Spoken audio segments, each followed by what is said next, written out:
received a message from Terrace Khan asking me to come. It is nothing, dear cousin. I will attend to it. I will attend to it. Rest yourself. Boone! Boone. Welcome, Boone. Welcome.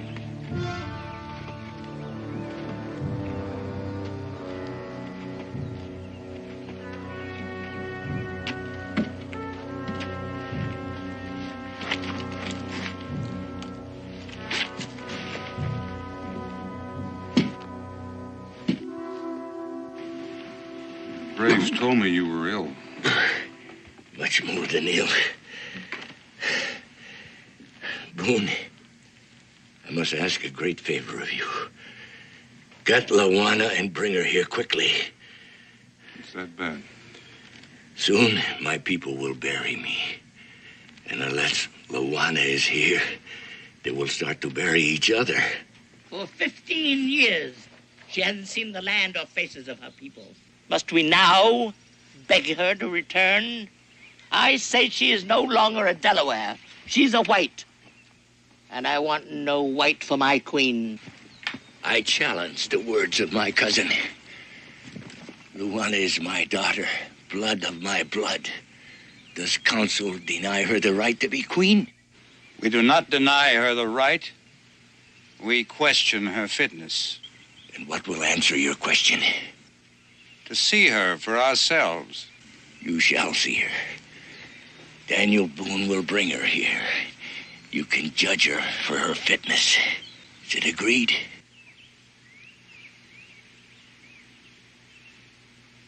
It is agreed.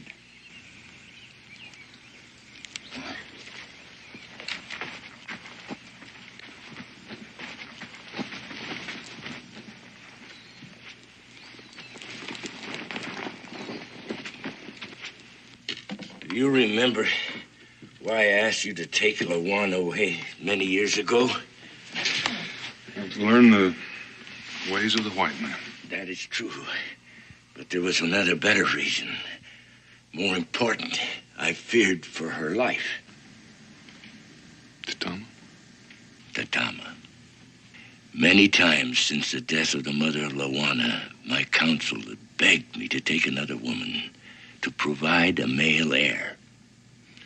This woman could have protected my child from Tatama's ambitions for her son. But I could not take another woman. Do you understand that, Boone? I can understand that. Tatama could not. These are the wedding garments of the mother of Lawana. She must wear them when she comes back. She may not want to wear them. She may not want to come back. What then? Then Katoga will be chief. A fine young man, brave, intelligent, but his ears are full of the words of his mother, who lusts for power, and to prove that power, she will make war, and many of my people will die. Boone, it is the deepest wish of this old man to see his only child once more before he dies. Terrace Khan?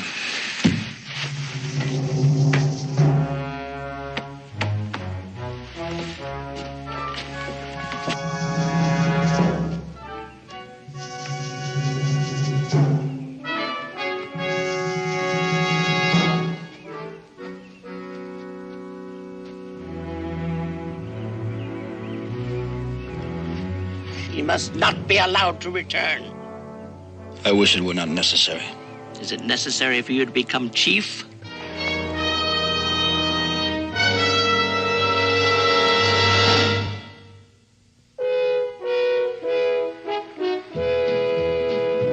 Daniel Boone, what a doer, what a dream comer, truer was he. From the coonskin cap on the top of old Dan to the heel of his rawhide shoe, the ripperest, roaringest, fightingest man the frontier ever knew. Oh, Daniel Boone was a man, yes, a big man, with an eye like an eagle and as tall as a mountain was he. Oh, Daniel Boone was a man, yes, a big man, and he fought for America to make all Americans free. Daniel Boone was a doer, what a dream comer, truer was he. Daniel Boone, Daniel Boone.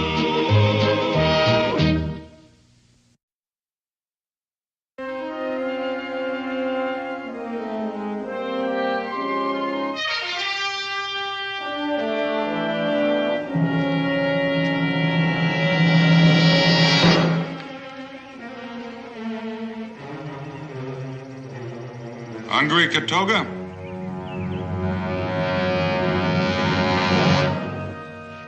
Help yourself.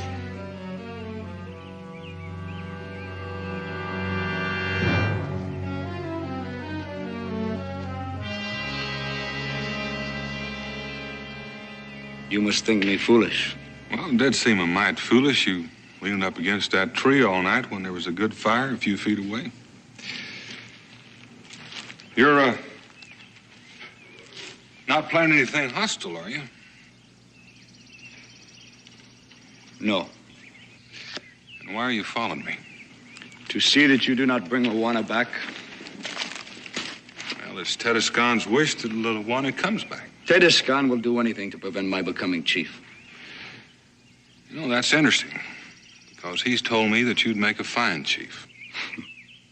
Then why does he oppose me so? He opposes your mother. He feels as chief you would serve her and not your people. Boone, I have been trained since childhood to rule my people. Well, now, that may be, Katoga. But who was your teacher?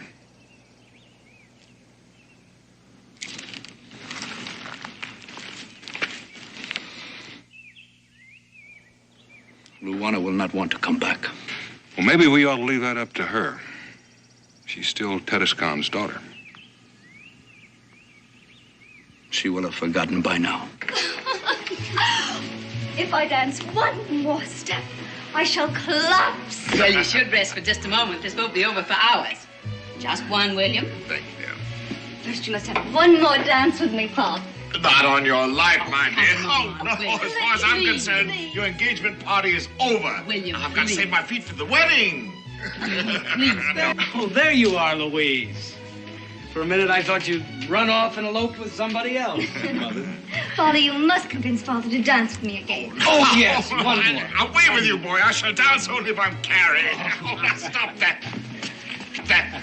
Yes, Amos. There's Mr. Boone here to see you, sir, and a companion. Well, show them in, please. Daniel Boone? Welcome. Why, it's been years, man. About 15. Welcome, Mr. Boone. Mrs. Creighton. And, your... This is Katoga of the Delaware Nation. How do you do? What brings you here after all these years? Well, I hate to intrude on your party, but, Excuse me, please. But I have to return to my guests. well, I think you're the one I came to see. You're Luana, aren't you? My name is Louise Creighton. Oh, Amos, would you serve the refreshments, please? Yes, ma'am. And, do please continue dancing. Perhaps we could go in here and talk for just a moment. Come on down. Would you? Please.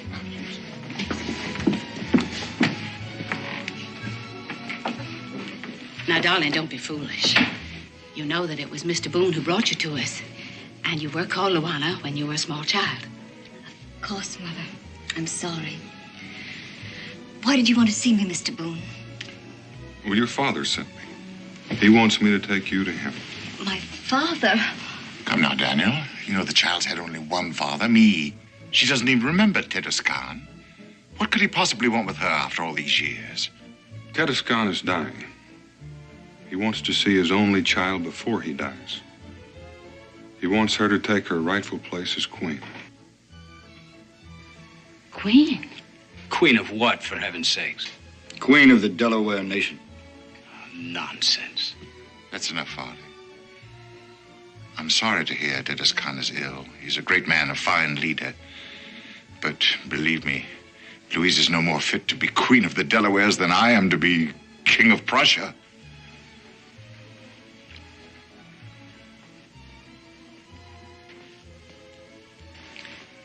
Tell the worthy Tatiscan that Miss Louise Creighton regrets her inability to attend him due to her imminent marriage. You see, Mr. Boone, this is an engagement party. Louise and Farley are to be married in the spring.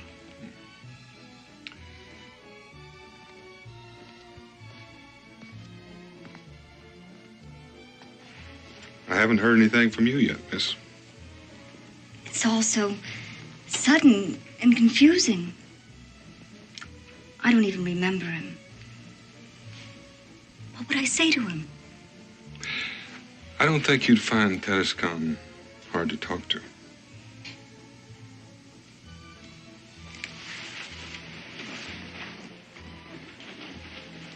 Mother, I know. It's a hard decision. But you're going to have to make it for yourself. Oh, my dear daughter, I don't want you to go. But if you don't go, you may regret it later on. Mother, I must say, I don't like the idea of Louise traipsing off into the wilderness with this. Oh, the whole idea is ridiculous. Would there be any danger, Mr. Boone? I can promise you she'll come to no harm. I know I can trust you, sir. Louise will give you her decision in the morning. If you decide to go, Louise, I'm going with you. But don't count on it, Mr. Boone. Come on, Louise. Oh, Mr. Boone, you must be very tired after your long journey. I'll, Amos? Yes, ma'am. He'll show you to your room and the, Katoga. Katoga.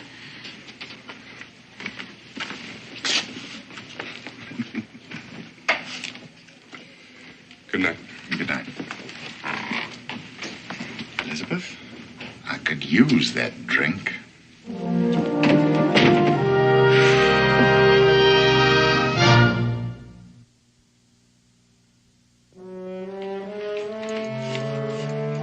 Take the trunk, Amos. Yes, sir, Mr. Farley. Come back for these. Yes.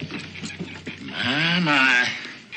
Looks like you got enough clothes here to last you for a month, honey. The bare minimum, Father. I haven't packed a single thing I won't absolutely need. Well, you must take this one because it brings out the color of your eyes, and on a warm evening, you... I'm afraid you all have the wrong idea. Luggage is out of the question. We're walking all the way. I think you'll find this better for traveling than anything you have in those valises. It was your mother's. She can't possibly wear that. It's very soft. Delaware women have strong teeth Strong teeth? to chew the skins and make them soft.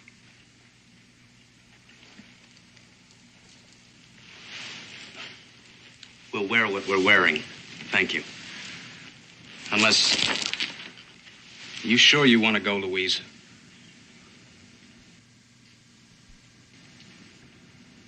Yes, I'm sure.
Was it necessary to be so rough?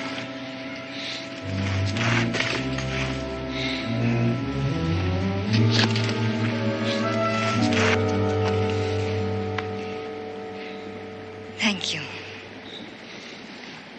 1-1 gum. What's that gibberish? Well, that's Delaware for you're welcome. You may have noticed, Creighton, that it makes more sense sometimes to have a woman walk behind you. Like a squaw? Like a squaw.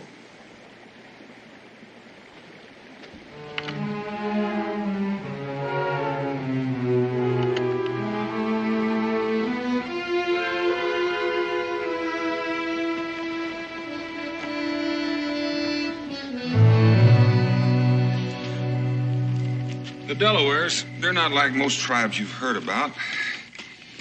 They stay pretty much in one place. The men hunt and fish, the women work in the fields.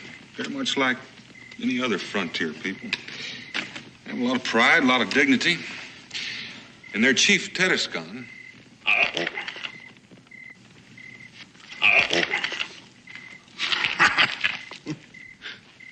Pride and dignity, indeed. You were saying, Mr. Boone? You were telling us about the charms of the Delaware people. well, now, Katoga's not really like that. He's just putting on a show for you. Why, pray? He's trying to scare you off. Scare me off? Why? Well, because he wants to be chief himself. But I'm not going... I'm just going to visit. Now, he really can't be sure of that. He thinks you might talk to Tedescon. Change your mind. Eat some. Very good. That's enough.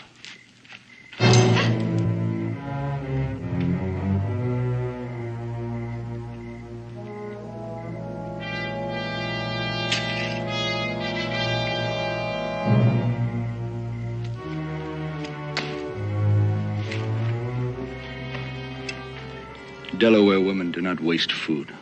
Nor should they, I'm sure. For they can't afford to. But Miss Creighton does waste food. She does not know how it has come by, nor does she care. She only knows that it is there and in excellent abundance, and that's all she need know. In short, she is a lady. But that's something you savages wouldn't understand. Come on, Louise, we're going home.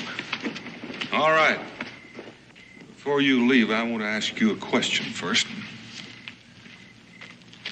Are you really all he thinks you are? We were raised together, remember? I'm talking to you. I don't understand. I think you do understand, but I can be more specific. Are you helpless, ignorant, in short, a lady? Is that all you are? Whatever do you mean, all? I think she knows what I mean. Don't you? I do know where food comes from, Farley. Hard to believe, isn't it, Farley? I don't know what you're trying to do, Boone, but my fiancée has had just about enough of it. Your fiancée also happens to be Tedescon's daughter. Aren't you interested just a little bit in knowing what that means? It means she's the daughter of a dirty, ignorant savage, which is something I shall always endeavor to overlook. Don't trouble yourself. Louise, I didn't mean it that way. Louise.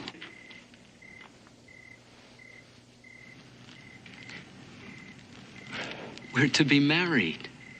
But only if we overlook certain things. Isn't that true? Yes.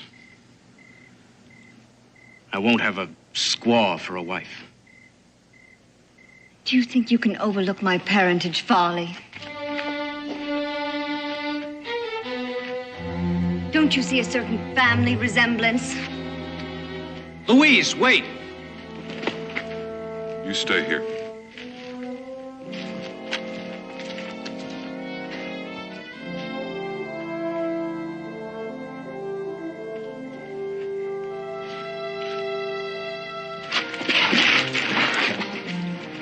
It'll dirty your hand.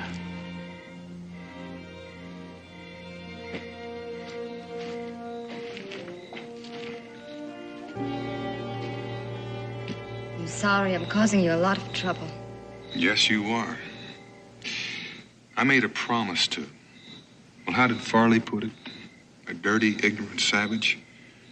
But I plan on keeping it if I can. Luana, you can go on back with Farley, all right. But on his terms. as a dainty little doll who faints at the sight of a hunk of meat.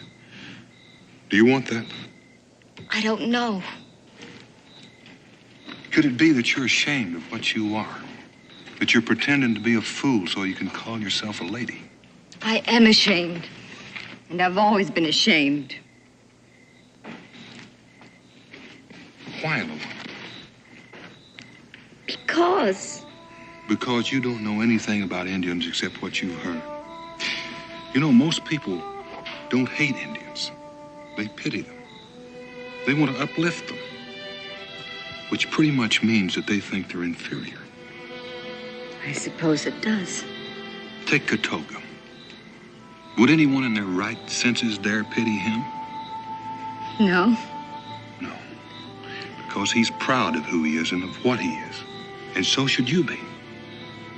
You're the daughter of Tedescan, a great ruler of a proud people. Feeling inferior the way you do, you may not be worthy of him. Mr. Boone,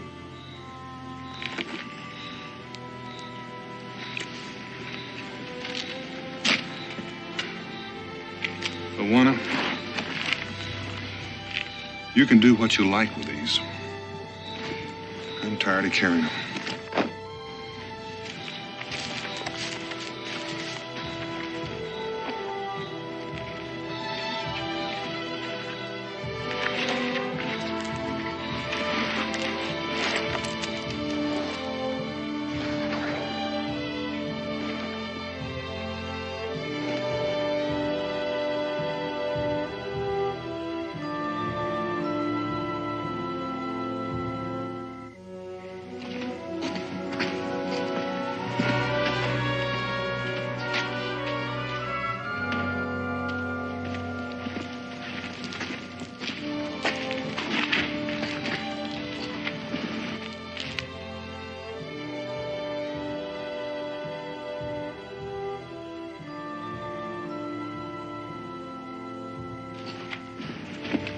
What the devil does this mean?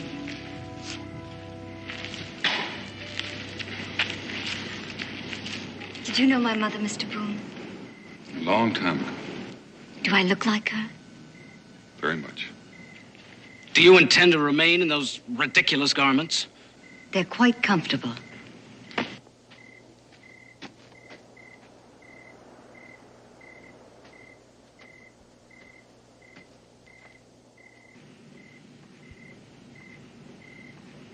Will you teach me to speak Delaware, Katoga? I must have known it once, but I've forgotten.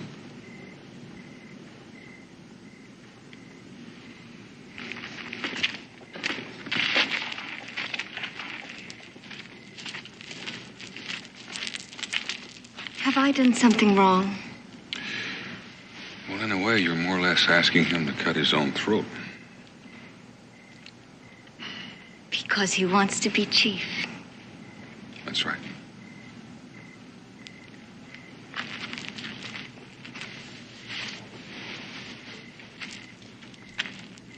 You didn't answer me, Katoga. I will teach you. Thank you. That's too much. Come on, Louise, you're going home with me. I'm sorry, Foley. I'm going to see my father now. Please let me go. Not until you stop this charade. I think you better let her go. Well, you stay out of this, Boone. You've caused enough trouble as it is. There's nothing keeping you here. Louise? I'm sorry, Foley.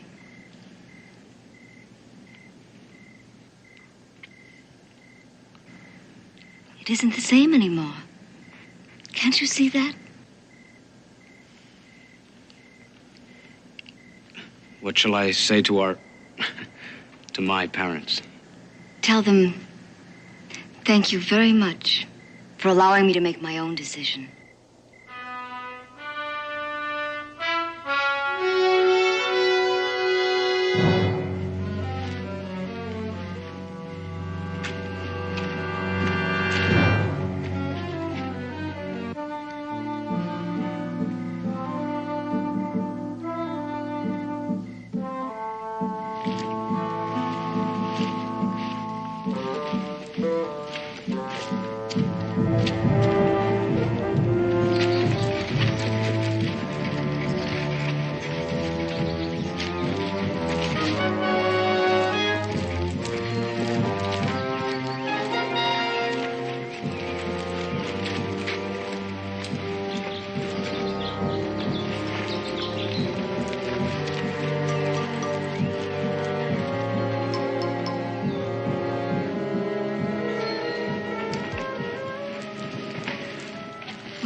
No, John. Welcome, my child. I did not think you could remember our language. Katoga taught me a few words on the way. Katoga? You must be a diplomat, my child. Well, it could be, Tedescon. I kind of think there's more to it than that. She is very beautiful. Like her mother. Yeah. Yes, like her mother. I'll be going. Oh, no, wait. Tonight, there will be a council meeting, and then you may go with my thanks. And if there is no war among my people, it is because of what you have done. War? I'll wait. Do you know why you were here? He said you had died. It is true. No. We won't talk of that. There's so little time. And we have very many more important things to talk about. Death and I have only been waiting for you, my child. Here. Sit beside me. Are you afraid of me? No. Then why do you weep? I have two fathers, and I am losing them both. That is hard. But what I will ask of you is harder still. Tell me, are you a person of strength and courage? I don't know. It is not proper to be modest with me. And yes, I am. Then listen carefully, and I will explain. I'll get some water.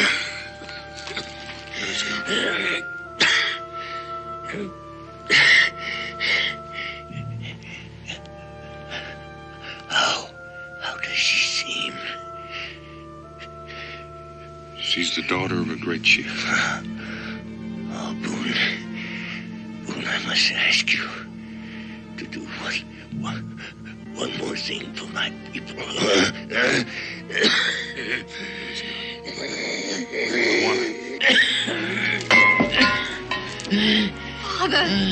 Father!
I loved him too.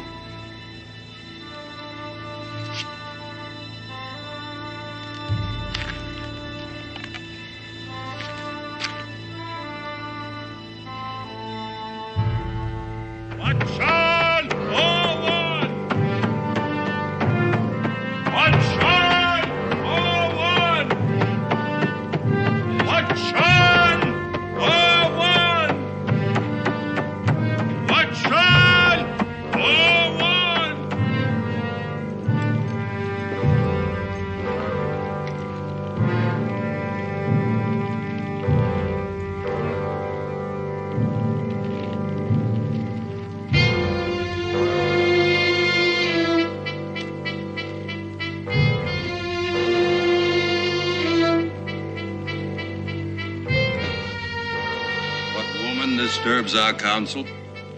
I am Lawana, daughter of Teduscan. I claim the right to sit with the council in place of my father. You may sit.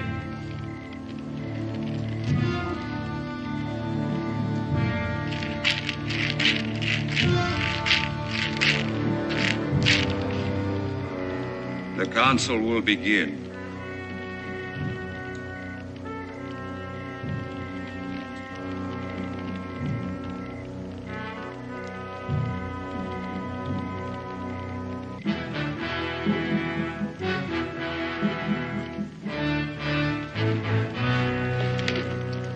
In the name of the spirit of the feathered robe, I command the presence of the chief maker.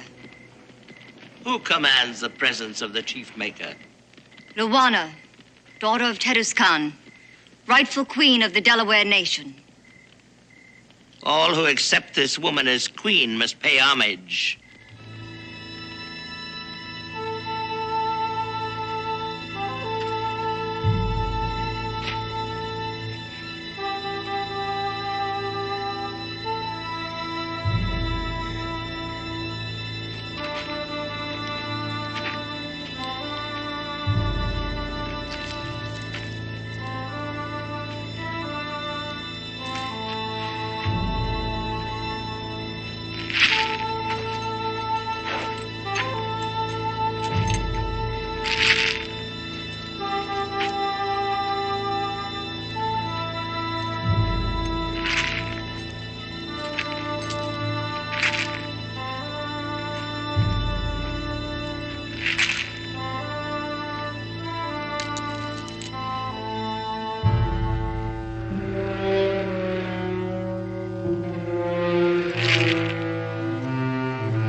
I demand the ancient trial of kings.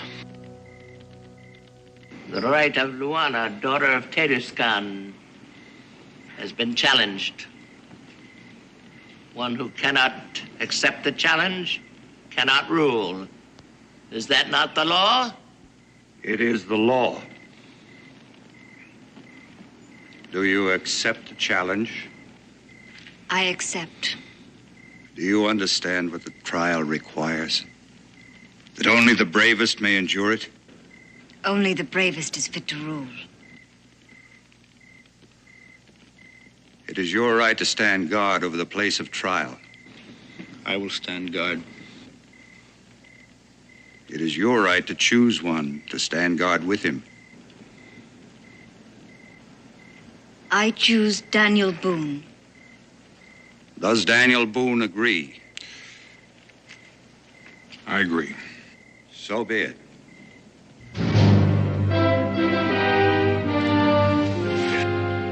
Withdraw the challenge. I do not understand you. I did not expect her to accept the challenge. Perhaps she will not survive. It is her business to withdraw Or would you rather spend your life subject to a woman? There are those that say I'm already subject to a woman and that you... Speak up, my son. Say what is in your mind. That you would rule through me and that you would make a war to show your power. Do you believe this? I do not know. I have spent my life trying to win the feathered robe for you.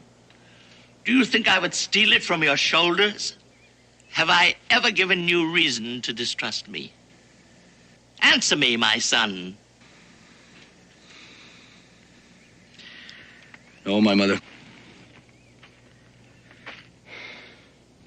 No, you have not. Well, then trust me now. You will be chief.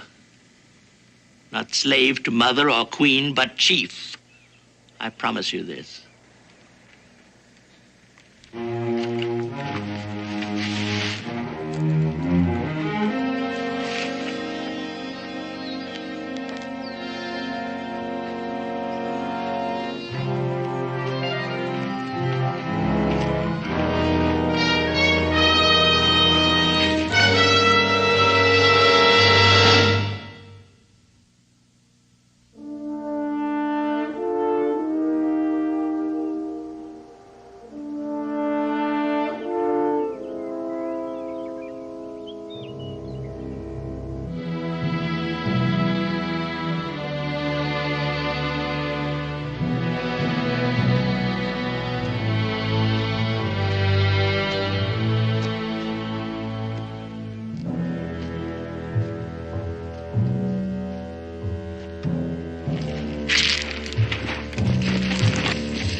Stop this, Katoga.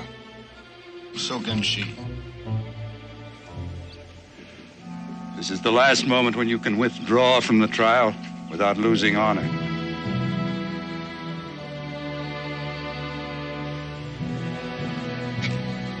Let the trial begin.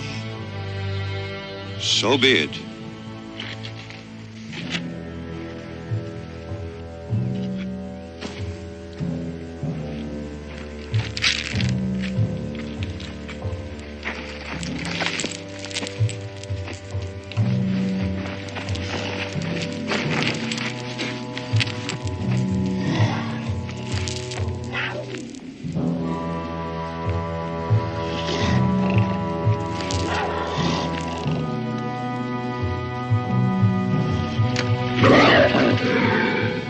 You must remain until we return.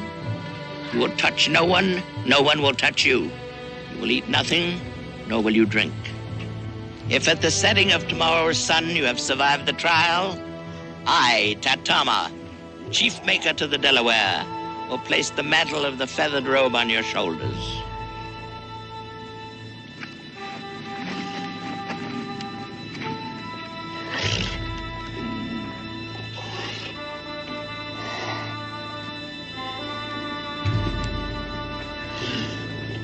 Aye, aye.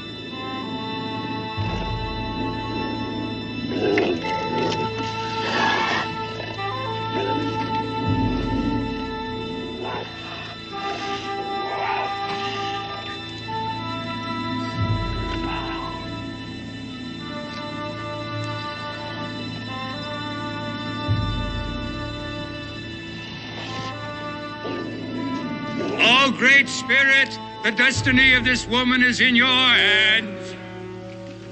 To interfere is forbidden. You, Katoga, and you, Boone, will remain to see that the will of the Great Spirit prevails.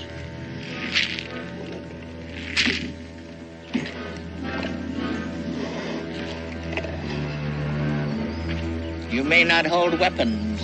It is the law.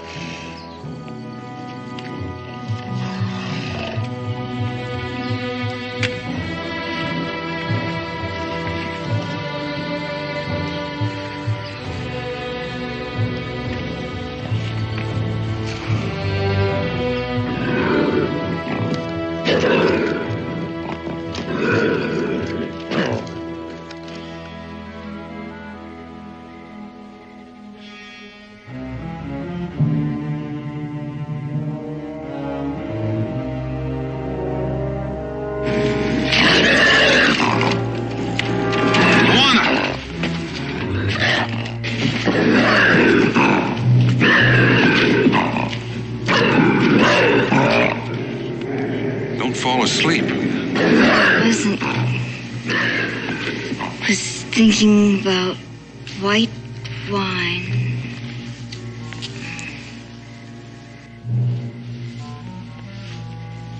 Have you ever had white wine, Katolka? I've never had white wine. Poor Katolka. Pity Katolka. I never should have gotten you into this in the first place. I'm all right. Just a bit chilled. Well, you better enjoy the chill while you can. It's going to be daylight before long.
Can't take anymore.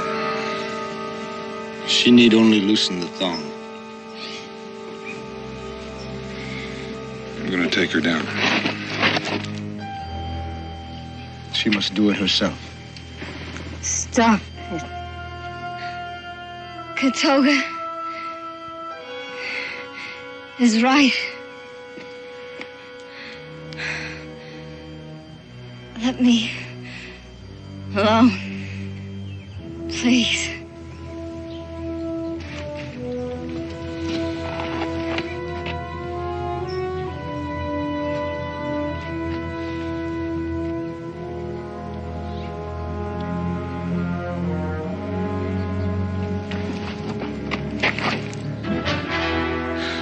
Stay with her.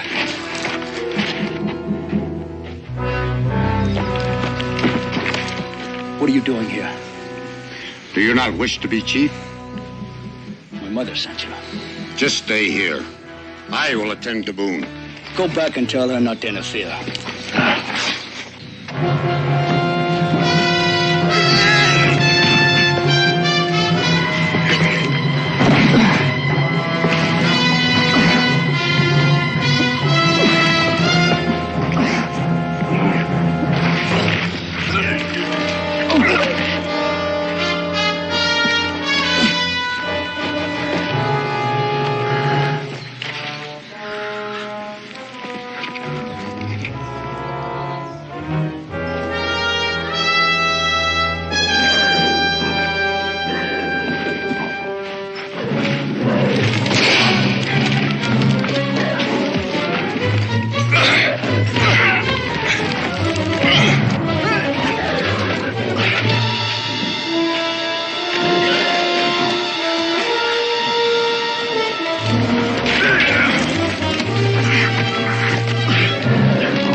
Katoga, are you all right?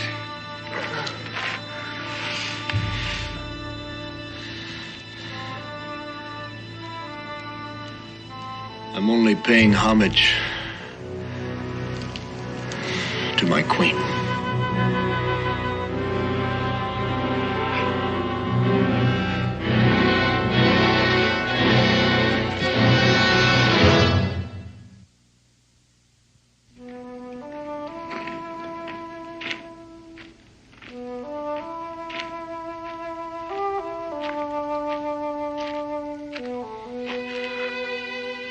You would be proud.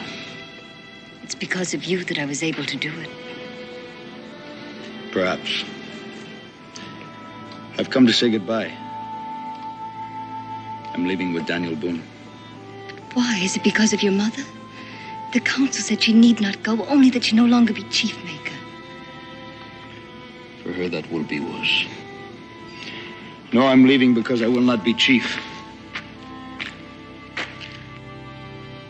I've sworn this to myself. Isn't there another way, Katoga? Must a queen rule alone? You're very bold. I keep surprising myself. But a queen should be bold. What surprises me even more is that a man who wants to be chief should be so shy.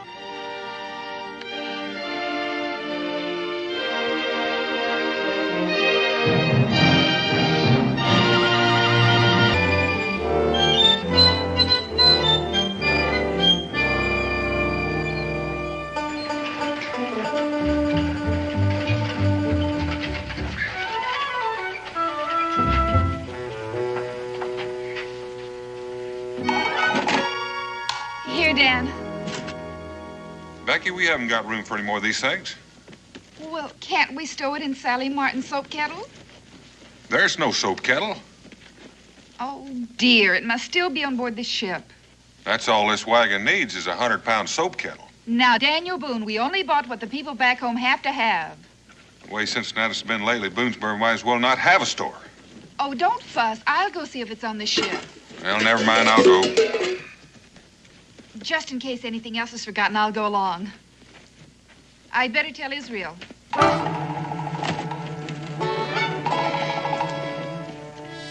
Israel? Israel! Yes, ma'am? Your father and I are going down to the dock. We'll be back in a little while. Can I go too? I want to see what the new ship brought in. Not until you've had your breakfast. Yes, ma'am.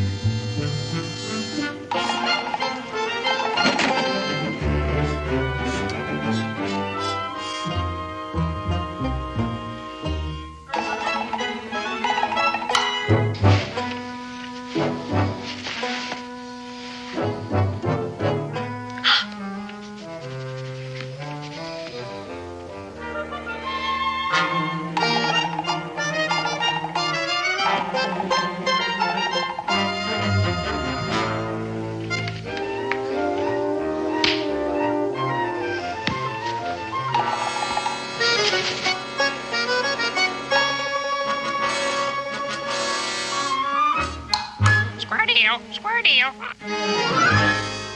Did you say something? Square deal. Square deal. Talking crow? With the gold chain? Pure solid gold. Hey, you stay right there till I go get Pa. Hey, that's my new link minute silver crown. A deal's a deal, mister. You drop that.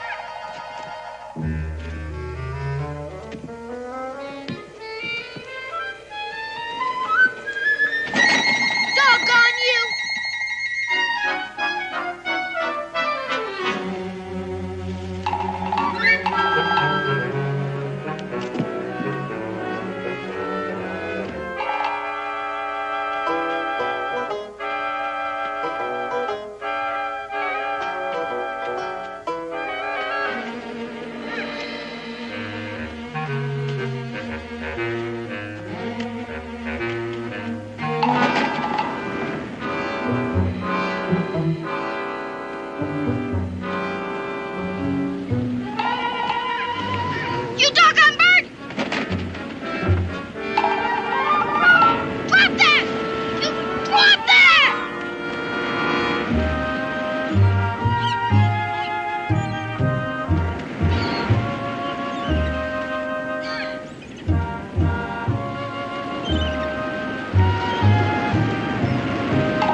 the coonskin cap on the top of old Dan to the heel of his rawhide shoe. The rippin'est, roaring'est, fighting'est man the frontier ever knew. Oh, Daniel Boone was a man, yes, a big man, with an eye like an eagle and as tall as a mountain was he. Oh, Daniel Boone was a man, yes, a big man, and he fought for America to make all Americans free. Daniel Boone was a doer, what a dream comer, truer was he. Daniel Boone, Daniel Boone.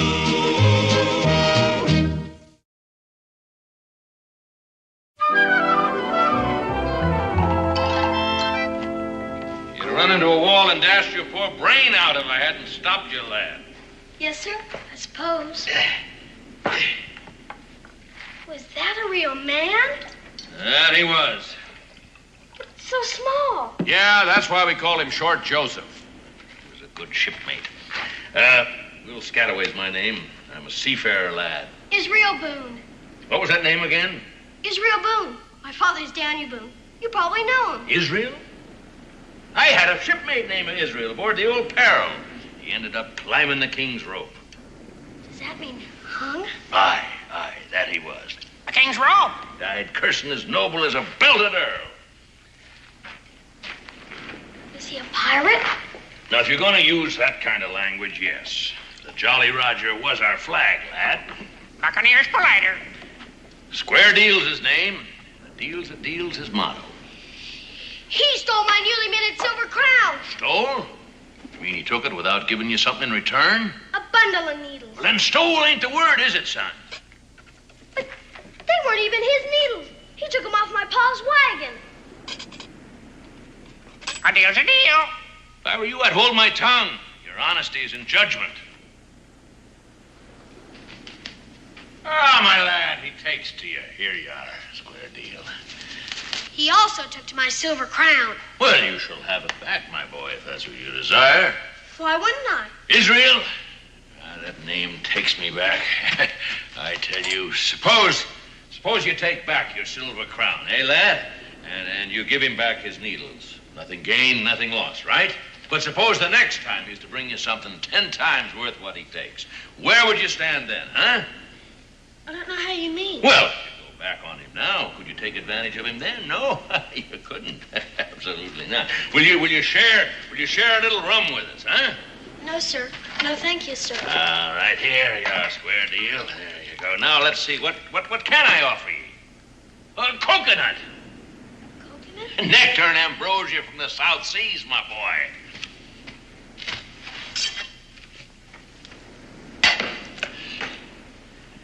There you are, my boy. Ah, to the 100,000 men, may they rise up from the dead, and may we prove to be true shipmates to the end. Drink up, lad, drink up. Will Scalloway! Will Scalloway! Somebody's calling you. Yeah, I heard. Go on, get out there. Let him see you.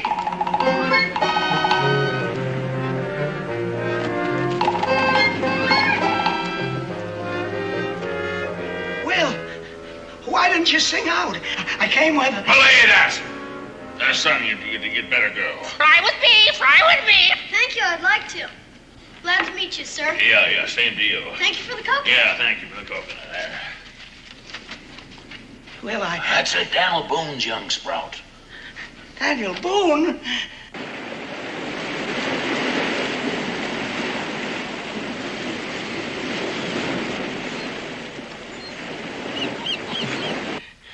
A drink, Will. A drink.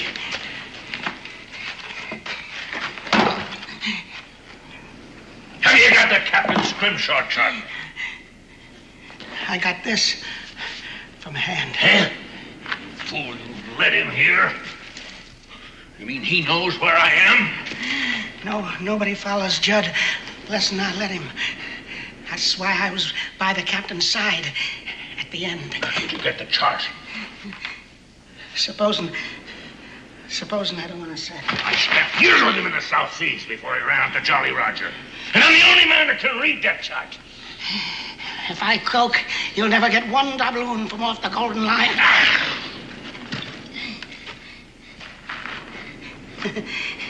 The captain was a pretty clever man, burying his boys and his treasure. And without his chart, you can dig this cove from end to end to end. Poor Judd. There's a chart. What'll you do with it, mate? Curse he for croaking. Curse him for croaking. Where's that chart?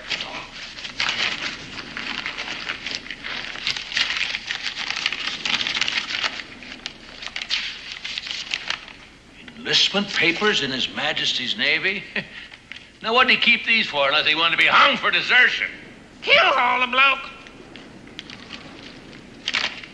I never knew the old buzzard was married. Nancy May, that's a pretty name for a wife. Sonic somewhere, I know that.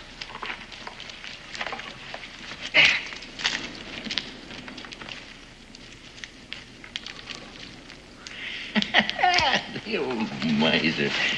Look at chart.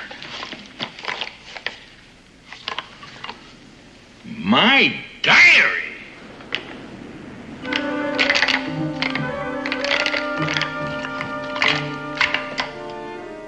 Captain's mark.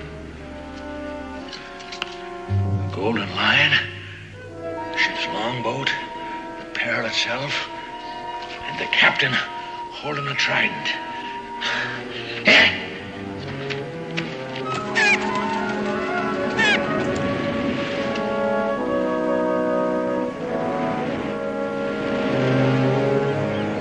Thank you, Captain. You'll be a rich crow come nightfall. Batten down the hatches, storm ahead. Huh? The Boone lad? You shouldn't have invited him back. Breakers ahead.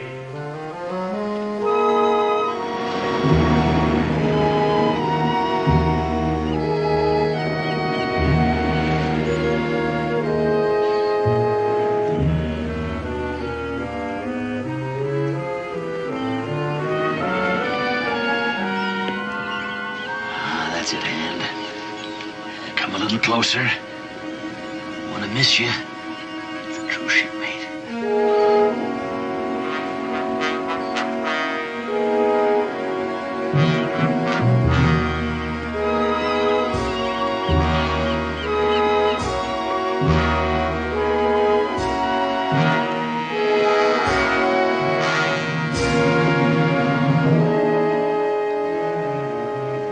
Thank you, mate. I thought she was alone. Gotta think this out. It isn't as if we were in plain view for them to see. Judd couldn't find us, and he knew where to look. But if they are lucky, you whisk this away whilst I make a deal with Hand.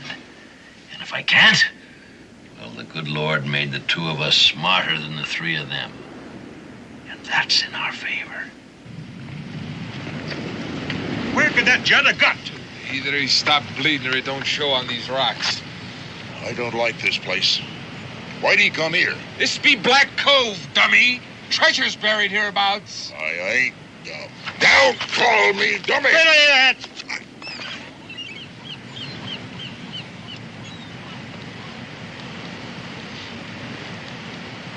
Sorry, Gentle Sam. Why, you was there as much as me.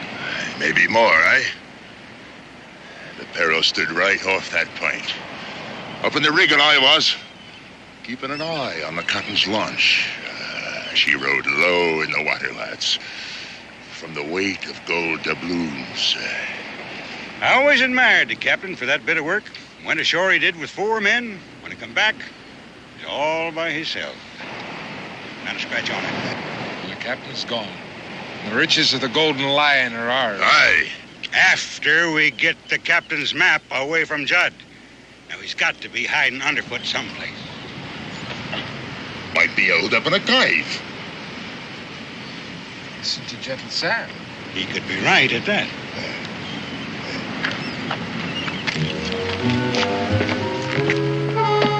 Now, the second I give the sign, you get it out of here. Aye, aye, sir.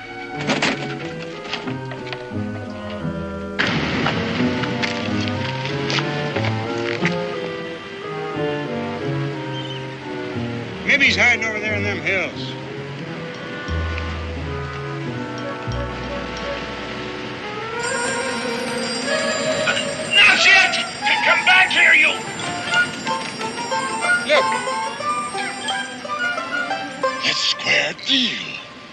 Will Scataway ain't far away. Will Scataway and Judd are in cahoots. That's why Judd come running here. Which way'd that bird come from? Out of the rocks below.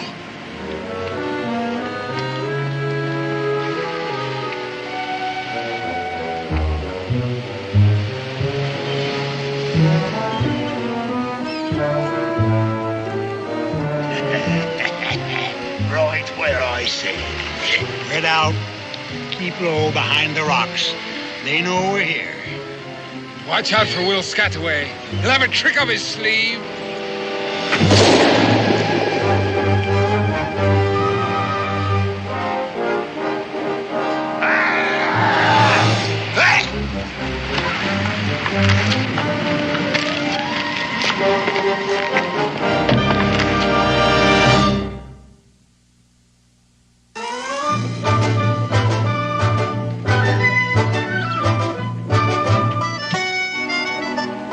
Becky, what is all of this? Well, the plow is the one you ordered for the Jimsons the day we arrived in Phoebus. Here's the bill of lading. The rest, I guess, was delivered with the plow. Madras cloth, licensed by the East India Company, delivered to Rebecca Boone at the Sign of the Dolphin? I needed it. I suppose we couldn't have made the trip without this fancy plate. Oh, Dan, I'm so tired of our wooden ones. I'm even afraid to try to read this Chinese writing. I fancy it says tea. Cincinnatus hasn't had an ounce since spring, and everybody needed it. I can think of one person who doesn't need it. Oh, I'm not riled at you, Becky, but... Thank you very much. Dan, I'm rewrapping these smaller parcels to make it easier for you to pack them. Oh, that's very nice. Doesn't make the wagon any bigger. You know, by the time I've piled all this on top of that, it's going to make this wagon so top-heavy. What are we going to do? Go down to the smithy and get a bigger wagon. Pa! Ma! You'll never guess. You bought something with your newly minted silver crown. No, a crow took it. A what? A crow.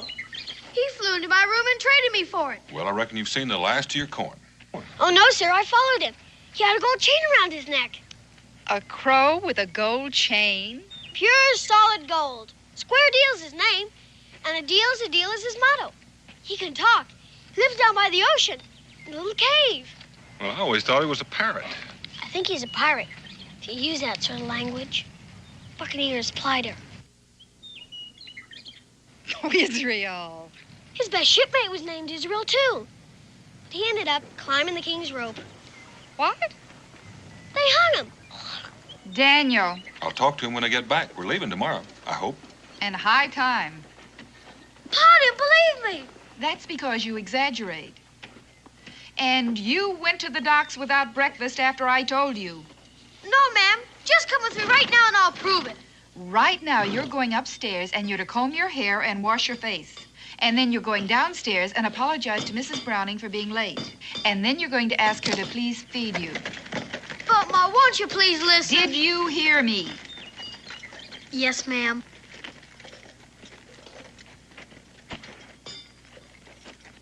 Hey, these are pretty. Yes, ma'am. I'm going. But I did say talking crow.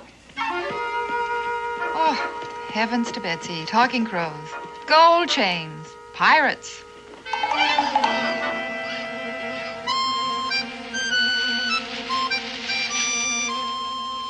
Delivered to Rebecca Boone. Sign of the Dolphin.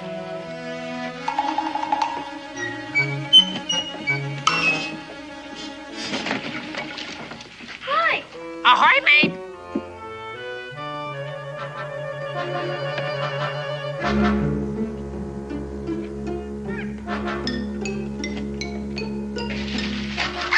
Hey! Hey! If you don't take something back, it won't be a deal, will it? A deal's a deal, mister.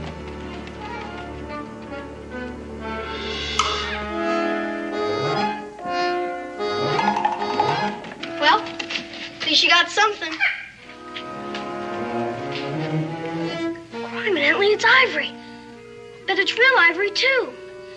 Well, Scataway sure was right. But this is worth 100 times more than that old crown.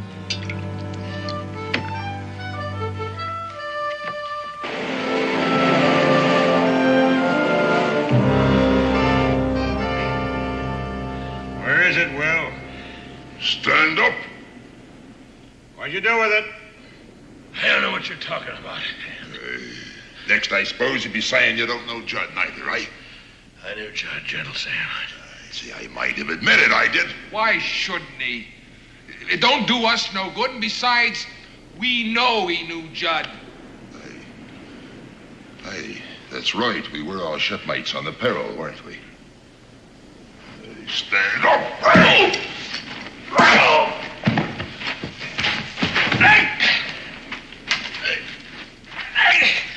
Ready to talk now? Huh? What about? This is your last chance, Will. Where's the map the captain drew to the treasure? I never knew the captain drew a map to the treasure. Why don't you shoot him? Let him say goodbye to his last chance of getting the treasure. Always a trick up your sleeve, eh? Make him swear on the skull. What's the use? He'd lie. Would you lie on the skull?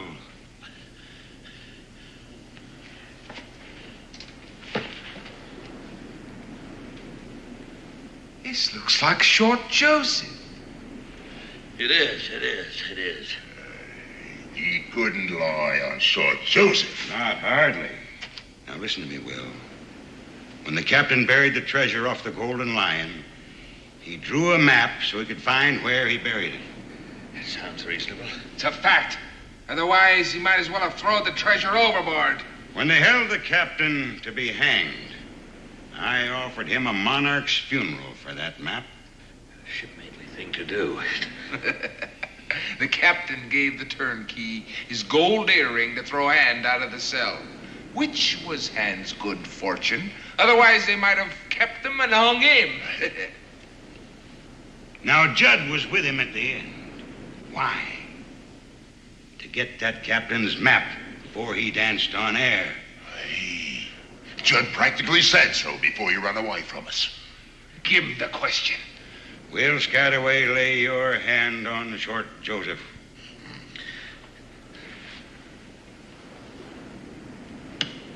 Where is the map the captain drew to the treasure?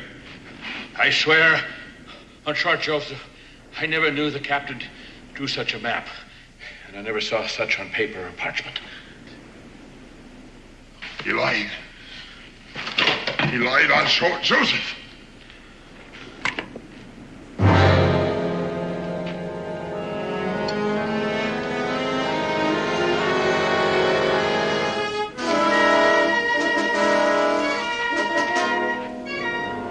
Shipmate or no, there's nothing else I can do with you. Hand! Look at this. The map was folded up inside. Square deal. Will knew I'd be after Judd, so he sent that bird away with it. Where'd he take it, Will? There's no use of asking a man that'd lie on Short Joseph. Well, when a man lives right, his rewards come to him. I must have been living right, not even noticed it. There'll be no getting away this time. Abandon ship! Abandon ship!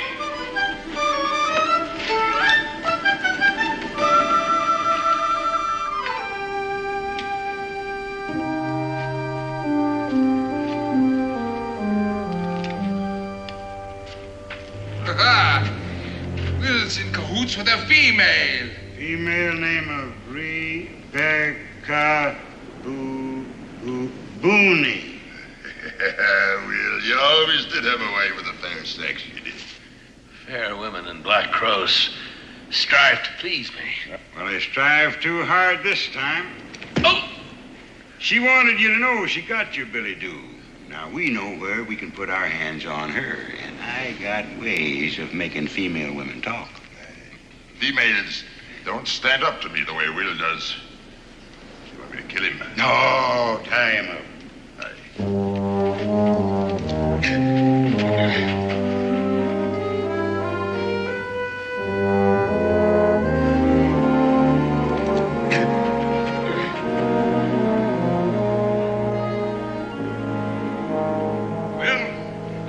let you dig up the treasure for me.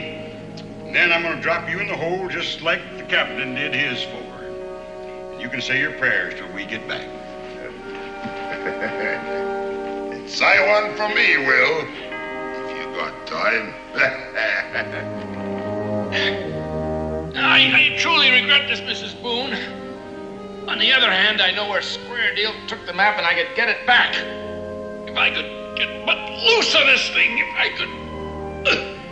Square Deal.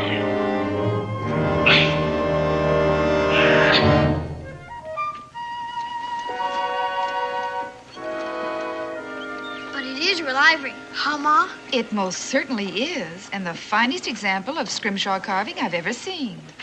How much money is it worth? Israel Boone, you look me in the eye and tell me to whom this valuable ornament belongs. To me, Ma. Don't you dare tell me again a bird brought it. All right, I won't.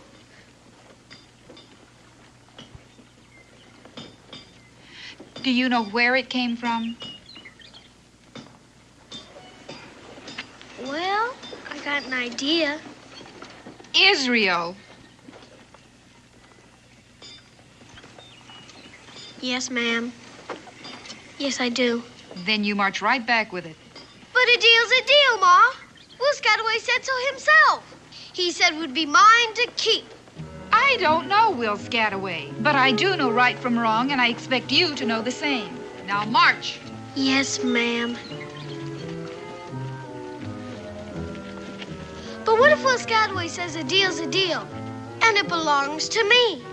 We'll face that when we come to it. Now go along. And you come back right afterwards, you hear?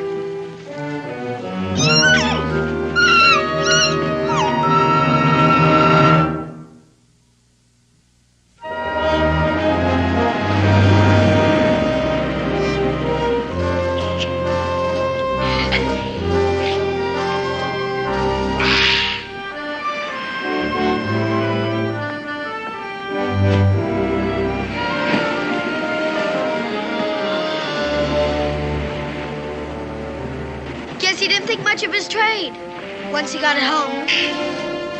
Israel! Israel, my boy!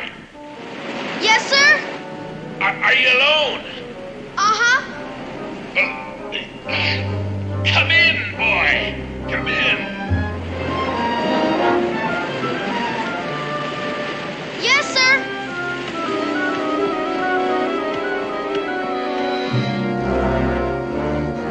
What happened here? What do you got in the barrel? Don't ask questions, son. Just try and loosen me, will you? Yes, sir.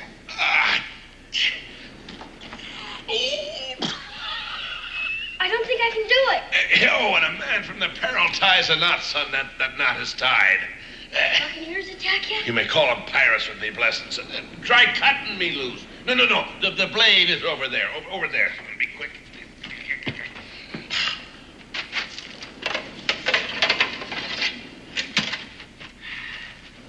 This is sharp. It had to be. Belonged to the head chopper of the Tower of London, boy. You mean he cut off heads with it? And he did the job so neat. After he cut a head off, he had to give the fellow a pinch of snuff to see if it were properly done. Oh.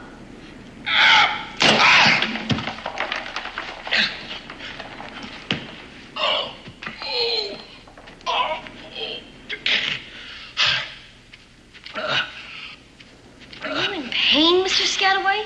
No, son. I'm just getting the circulation back in the old limbs, that's all.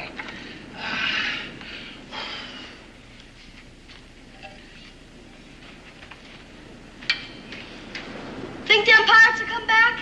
As sure as the good Lord and made little green apples. Oh!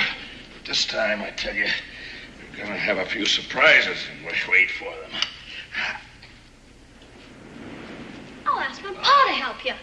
Oh, I'm sure that's meant in a friendly way, my boy. Any pirate he meets up with will be in bad trouble. Well, I'm sure of that. You remember what I told you? I remember everything you said. We're shipmates to the end.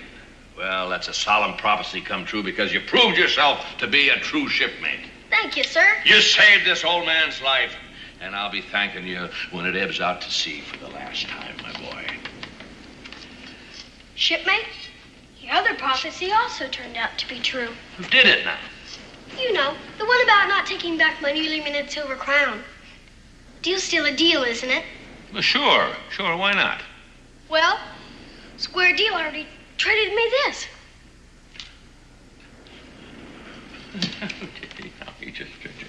My mother said I must take it back. Well, I'm sure sentiment of noble womanhood. Your mother's a fine... I know that. I really do know that. She just wouldn't believe me when I tried to tell her that a deal's a deal. I think she would if you told her. I said, if you just explained... I heard, Israel. I heard, son. Maybe some other time. Yeah, maybe some other time.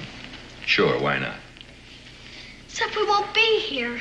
You won't be here? Well, why won't you be here? We're going home. All Ma and Pa have done in Phoebus anyhow is buy stuff for the folks in Boonesboro. No, look, lad, before you go home, I wouldn't want you to be disappointed, see? So I'll trade you back this fine, freshly minted crown, you know, for that little piece of broken down ivory there that... No, thank you. I like the ivory better. Bye. Bye, son. Wait a minute. Look, do you happen to be a card player? We've got an author's deck back home. No, that's one I don't know, authors. Well, say it out 3 Shakespeares. No, that's not what I mean. You see what I mean? I tell you what, you set up the barrel, pull up a seat, I'll get the cards. Okay.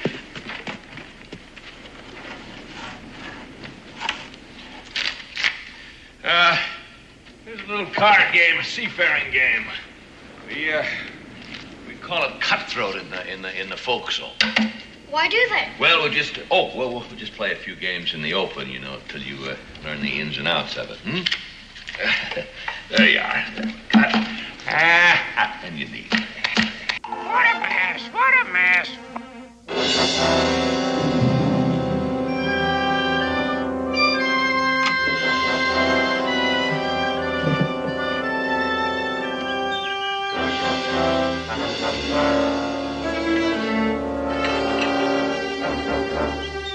Becky?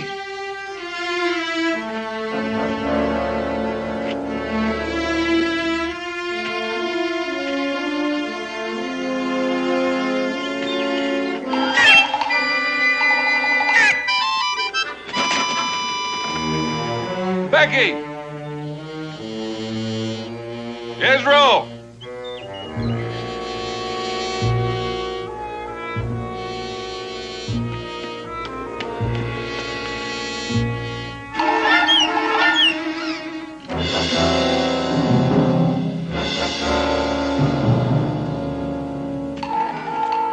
What a mess! Well, a deal's a name, a deal's a deal. Israel told me about you, but I didn't believe him. Israel climbed the king's rope. What's this about Israel? They hung him, stupid. Must be something wrong with me talking with a crow. Now get out of here. All weather at the cave. What's this about the cave? Batten down the hatches, storm ahead.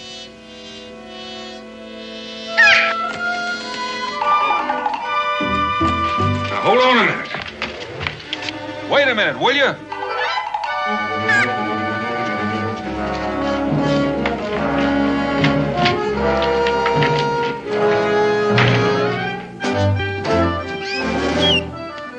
Go ahead and don't lose me. A deal's a deal.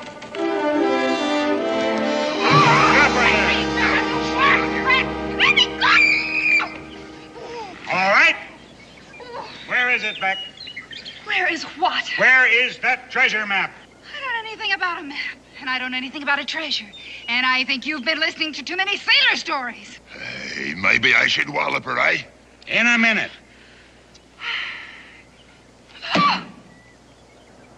It's up to you, Beck. Oh, don't call me that. All right. Miss Booney, then. Mrs. Daniel Boone. Daniel Boone? Oh, I even heard of him. Well, Will Scataway and Daniel Boone are in cahoots. So the holier-than-thou Daniel Boone is as much a pirate as the rest of us. Dan is no pirate. Mrs. Boone, you have just been promoted to hostage. He'll give up the treasure to get his missus back, or his half of it anyhow. How about Will? Well, if Dan wants to split his share with Will, that's up to him. Mad. You're all mad. Boone is even sneakier than Will is. He'll have bear traps hid all up and down that cliff. My Dan is not sneaky, and if he were here, you wouldn't say that. Stand your hatch. Typhoon, I'm not your leader because I'm simple-minded. I'm tactical. Surprise is the road to booty. Take her away. All right, you.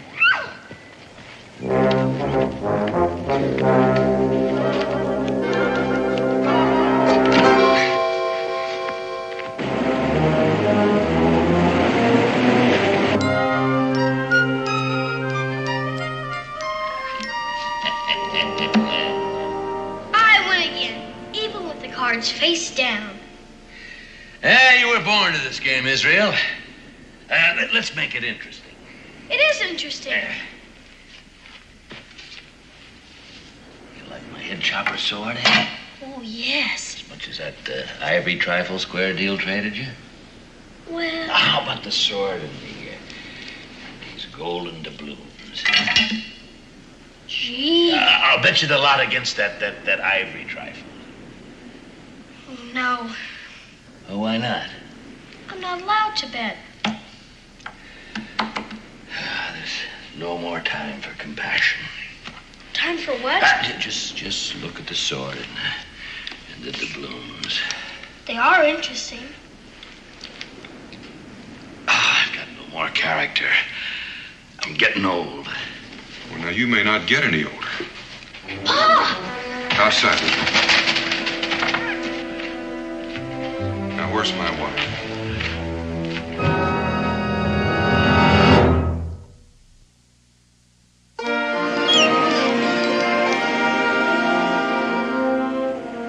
Standing watch, mate. Standing watch. You stand watch for both of us.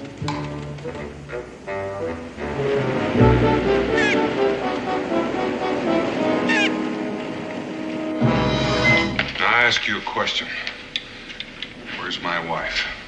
Well, I have a shrewd idea who took her, and it wasn't me. Was it them pirates? Yeah, my shipmates from aboard the old Peril. Then there really was a peril. Hand was a third mate. Ferocious and cunning man. And if I know him, he'll be coming back here. But what do they want with Ma? Well, son, you might as well know soon as late. It was my doing. Otherwise, old Will will be a dead man. Just tell it. Well, if the young sprout will... If I could just have the scrimshaw carving, if I... Israel? This is what Hand wants, only don't know what it is. Then how can he want it? Well, if I could step past without getting a hole in me gizzard, I'd...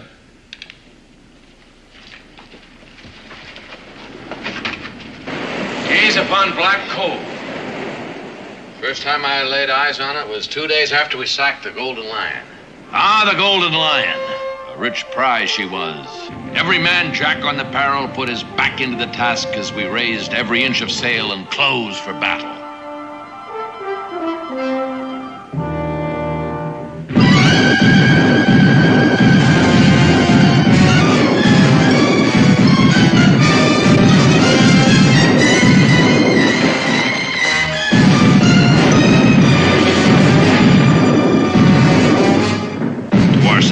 She gave as good as she took.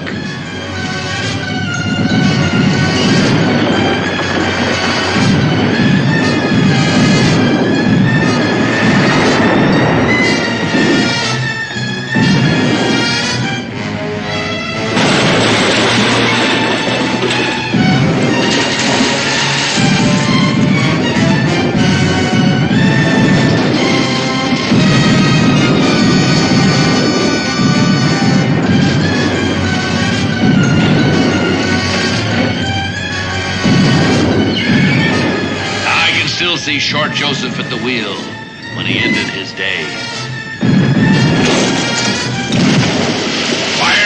cannonball were everywhere. Still, the Golden Lion was no match for the skill and daring of the men of the Peril. It was only a matter of time till the crew of that prize ship lay dead on her decks. Dead to a man. We got her treasure aboard. But we were sore hurt. We barely managed to limp into this cove and beach her for repairs. That ship brought us fame and it brought us trouble. A ship of war was at our heels and we hid there. We set out to sea with the treasure in our holds. Well, His Majesty has ropes enough. Bury it, the captain said. Sounds reasonable. He was a reasonable man. Well, he buried the treasure, and we set safely out to sea. And from that day on, every man Jack thought the treasure was his own. And day after day, they kept searching for the parchment map. And day after day, the captain, as if he didn't know what they was up to, he sat scribing his scrimshaw. And only I knew what it was. And this is the chart of the place where the treasure's buried. Aye, clear as print to those that can read it, and I can read it. Where are the letters? Letters are for educated people. Gypsy knots. Signs that thieves leave on walls. And secrets Jack Tar scribes on a whale's tooth. They shout out loud to me. Is that the Peril? Yes, it's anchored in the deep, can't you see? And there's the captain's longboat. And the stone lion guarding the treasure. You mean that rock is supposed to be a lion? Yeah, you gotta use your imagination. Number 14 on the ship. Does that mean the number of paces? Aye, to old Neptune's trident. And old Neptune's trident is where the treasure's buried. Well, that's what the captain would hope he'd think, see. And you dig and dig and dig till you're old and gray, and you'd find nary a farthing. Look. Look there. Look out there. Trident shows the opening. Oh, even more now. Look here. The center time's the compass, pointing true to the North Star. Now, the outer rim's a path to follow, moving by the clock, as every sailor this side of the equator knows. North by the star, northwest by north, due east. Hey, your father made a fine sailor, Israel. The North Star's over the woods, too. Due east. That brings us south just above the high tide line. South. Circling southeast. Due south to a point just level with the opening in the rock. With your 2 feet standing on your own 50,000 golden doubloons. My golden doubloons. He's dividing the treasure with us, Pa. Well, now, Israel, you've got to own before you can divide. Well spoken, Mr. Boone. Shoot him, Mr. Boone. That's hand. No, Pa. They'll kill Ma. It's all right, Israel. Mr. Boone, looks like we both got what the other one wants. Are you all right, Becky? Yes. Oh, she's all right for now. He won't hurt her unless I say so. But if I do... That old square deal was supposed to be standing guard. Foul play, mates, foul play. Breakers ahead, breakers ahead. Mr. Boone, I got a deal for you. What kind of deal? I get the treasure map. You get Mrs. Boone. It's a deal. Well, I reckon I agree, especially when there's nothing I can do about it. Well, you ain't gonna give him the treasure. Let me have the chart. But you can't trust it. 1 minute after he gets his hands on it, he's just gonna... Stay put. The captain come to life again. Why, he'd have killed us both, Will, without turning a hair. I admire that in a man. Scataway. Yeah, well, I must have dropped it in... Hand it over. What's that? What are you up to? You've seen it before, haven't you?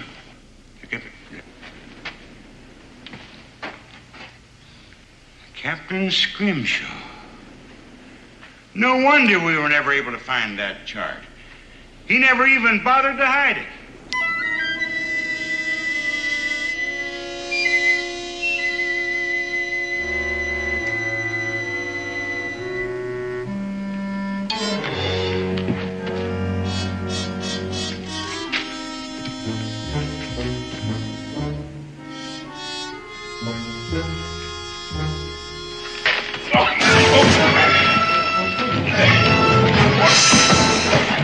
All hands on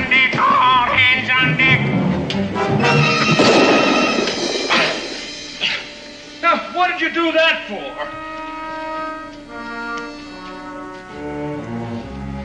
Farewell to the treasure. Looks like we're going to have quite a hanging. Climb the king's rope. I ain't hanging for nothing. Neither.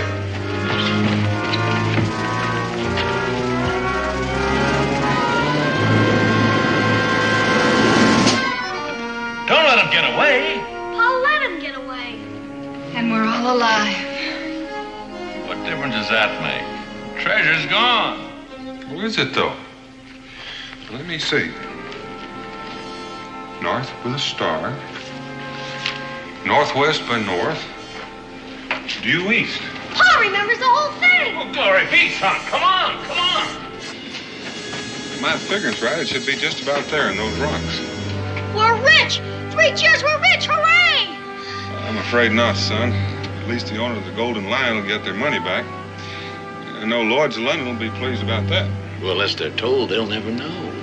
They will. Here, but suppose I say you take 2/3, we forget Lloyd's, both of us, huh? Paul wouldn't do a thing like that. Well, I found out a man loses his character and grows soft with advancing age. And I suppose the same is true with you. Well, anyway, Lloyd's of London is offering a reward. Well, now, I've heard that, Israel, but don't count on it. Now, you don't suppose. Well, now, if it comes, it's all yours. Well, that's something anyhow. Let's start digging. It's a deal. Hey.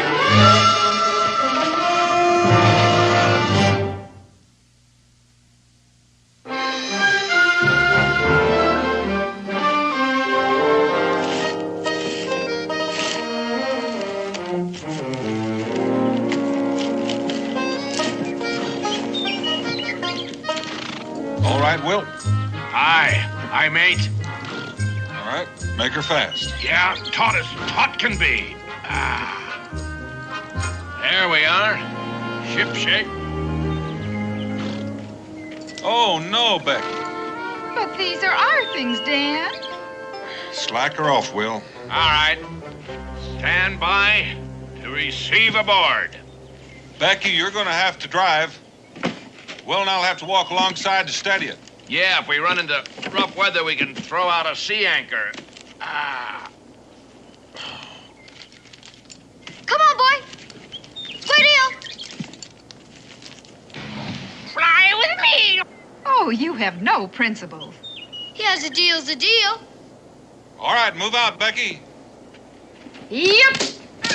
Well, after you visit the Boonesboro, you're going to go back to sea? Well, we haven't made up our minds. Buccaneering's pretty played out as a trade. Well, you can get some money from Lloyd's. You could buy a store in Boonesboro. Afraid I wasn't cut out to be a storekeeper, mate. Oh, I don't know, Will. A retired buccaneer with a talking crow for a partner? Well. Deal's a deal.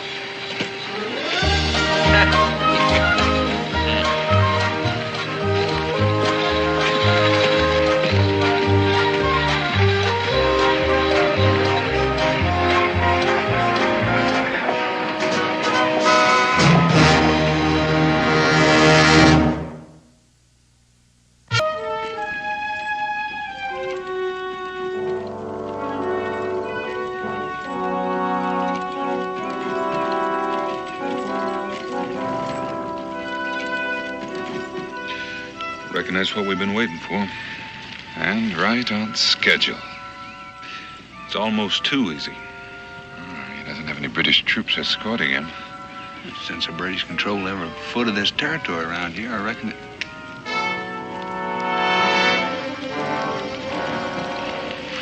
Shawnee? Yeah. Well, that's something we didn't count on. We are the British.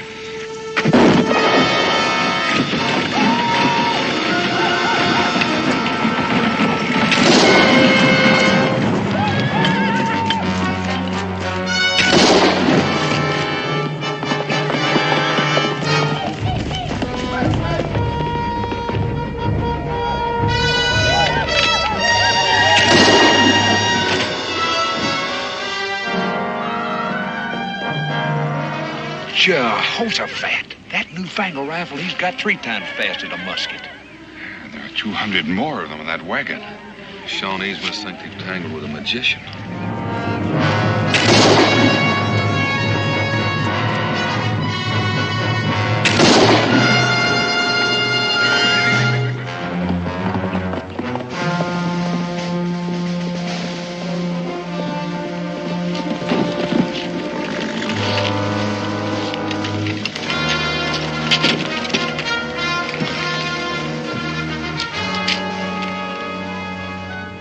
move, Major.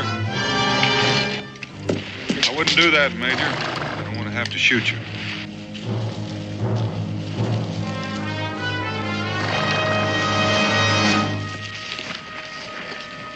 Don't be alarmed, Major Richardson. I'm not a Shawnee. You know my name? Major John Richardson, soldier, inventor, just arrived from London. With this extraordinary weapon, it could very possibly turn the tide of the revolution in favor of the British. It will, I assure you. Not as long as we have you, Major, and that rifle. And as for your generals, well, that's just an experiment. No more of them can be made without you. Oh, we have excellent sources of information. Yes, spies. Patriots, Major.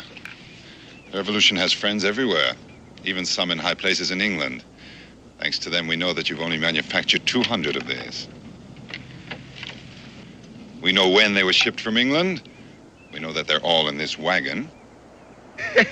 Ain't that neat? We got the Major and the wagon. Except for just one thing. There's not a single rifle in that wagon. You were saying? What else do you know? You said it seemed too easy, Daniel. Those rifles are where they'll do what they were designed to do. To kill so many of you rebels that you'll be forced to abandon this foolish insurrection. My rifles, gentlemen, are in British hands. Your little adventure has failed.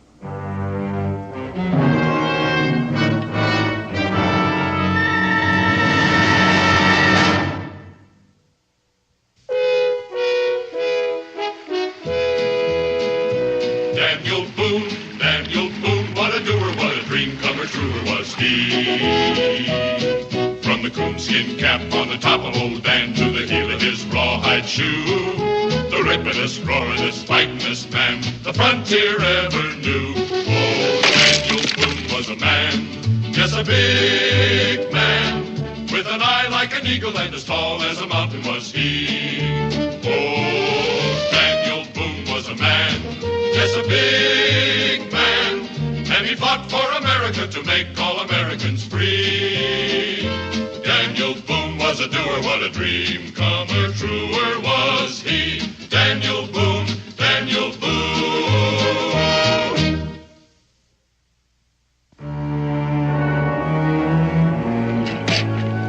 I never saw so much foolish stuff for a soldier to be carrying. He must have 10 uniforms, boots, all kinds of reading books, silver eating tools, white tablecloths. Major Richardson is a British gentleman first, Jeremiah, and a soldier second. His inventions have made him a rich man, and he's learned to live like one. He's got some kind of a machine in there. Looks like it for fixing guns. You know, the fact that he's heading for those rifles must mean our information about date of arrival and port of delivery is wrong. We British are not bested so easily by your friends in high office. You see, we arranged for false information to be circulated, anticipating just such a contingency as this.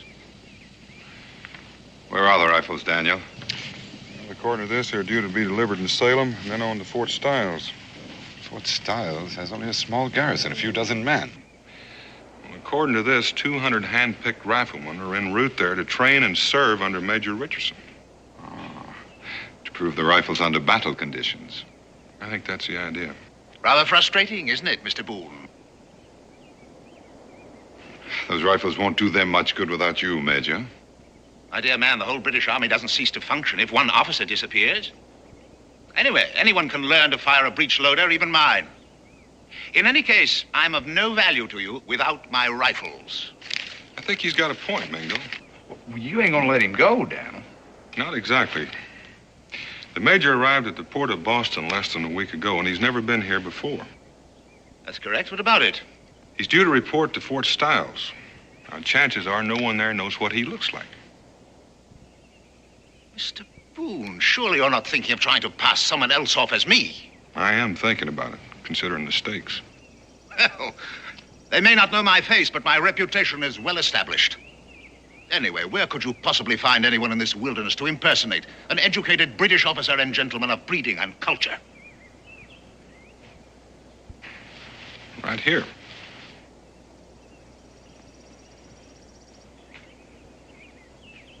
This savage? Well, this savage, Major, is a graduate of Oxford. And as for your reputation, you may have difficulty living up to it once Mingo is impersonating you. Now, let's get out of this opening. We've got some work to do.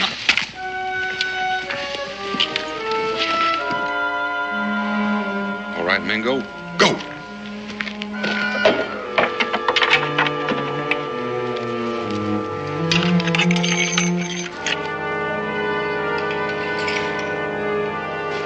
You don't actually believe he can learn in a matter of hours the skills of a lifetime, do you? I think he can learn well enough, Major, to fool anybody but you, and since you won't be there to call him on. Done. First rate, Mingo. Now let's work on firing.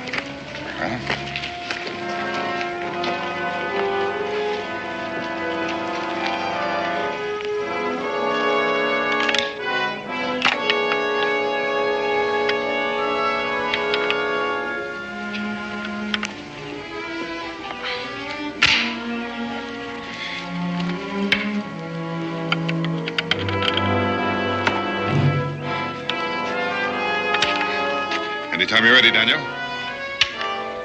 Fire.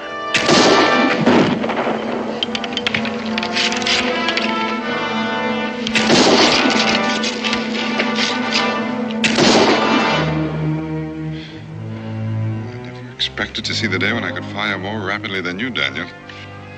Speed's important, Mingo. It's not worth a hoot without accuracy.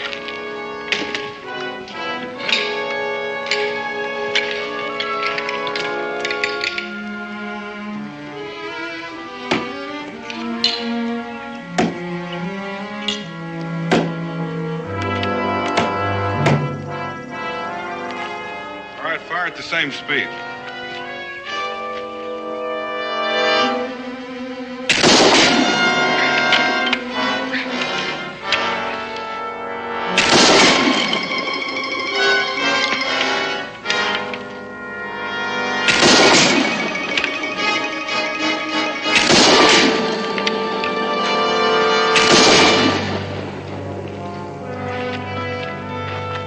Congratulated, Major. Truly magnificent weapon. Yes, sir, Major. Your rifle in the hands of 200 Kentuckians, well, they'd be the equal of 1,000 of the Crown's finest. Well, you're getting a little ahead of yourself, Mr. Boone. Even if he is accepted as me, how do you plan to get those rifles out of Fort Stiles? Well, that's a good question. I wish I had the answer.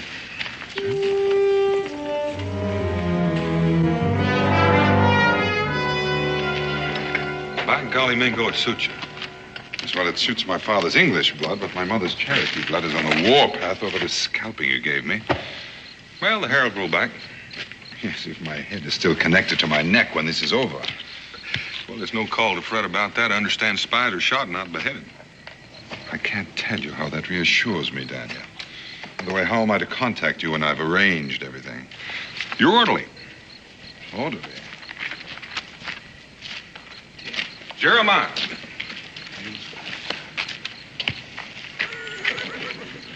Well, you reckon I'll pass for an Englishman? You will if there's a place in England called Kentucky. Huh? From now on, you're going to develop a sudden case of sore throat. Sore throat? The minute he enters that fort, he's going to go mute. Is he trying to tell me I talk funny? Oh, he meant no offense, Jeremiah. It's just that you speak a little peculiarly for a British red coat. Daniel, do you intend to remain camped here? Mm-hmm. Aren't we a bit close to Fort Stiles? I know that. But it shouldn't take you too long to figure a way to get those rifles out. The Major's wagon should come in handy. You can get word to me by Jeremiah, hopefully by morning. There's liable to be redcoats swarming all over this place come daylight, and there may even be patrols through the night. Major, I'm going to have to ask you to change your uniform. I will not, sir. Well, either you take those clothes off or Mingo and I are going to help you. Jeremiah's clothes should fit you just fine. Those filthy buckskins? Impossible. Well, now, Major, a bound and gagged prisoner in buckskin would look a lot more natural to a British patrol than a trussed-up gentleman shivering in his drawers.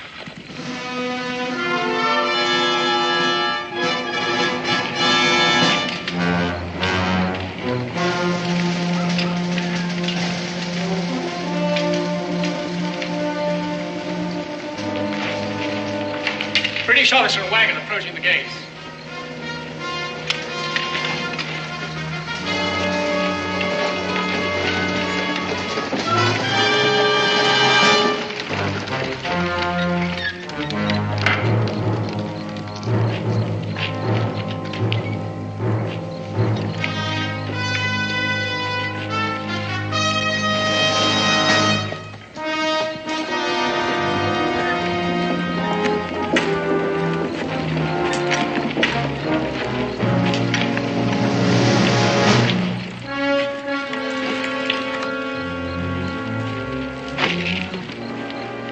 You must be Major Richardson. Colonel. I insist that you inspect my papers, Colonel. Yes, of course, but I have been expecting you, and there's several... Well, then I presume that my quarters are ready. Yes, but I thought we'd have a little talk first. Where are they? Well, you're in the same building with me.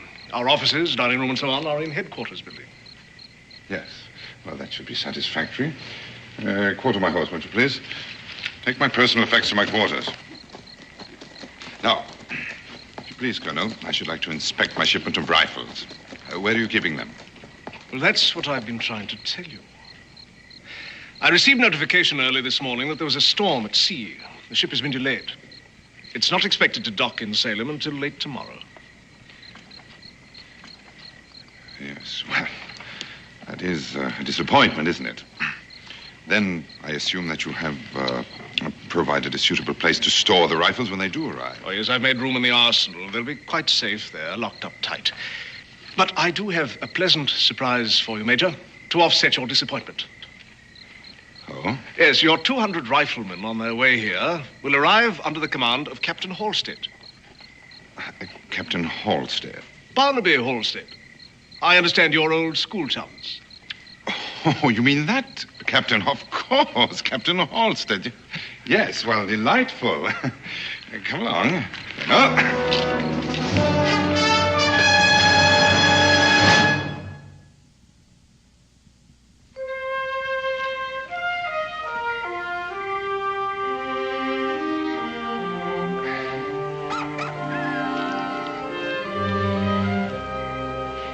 I reckon you're used to something fancier, but your appetite ought to make this taste pretty good. I shall take extreme personal pleasure in attending your execution, Mr. Boone. You like to count your chickens, don't you, Major? You'll never get those rifles out of British-held territory. Even if your Indian friend does succeed in fooling the commandant at Fort Stiles. Why don't you kill me, Mr. Boone? If you're entertaining an idea of somehow using me to aid you with your flight... Eat it. It tastes better while it's hot. I never claimed to be much of a cook, but it is nourishing. What is it? Be quiet. Be quiet. Why should I? Listen.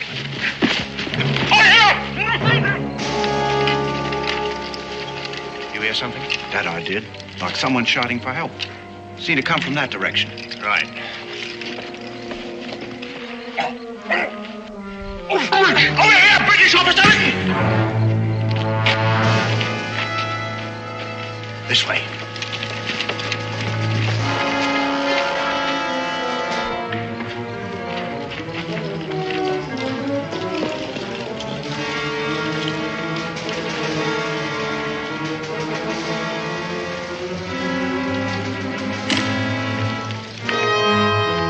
Over there. Spread out.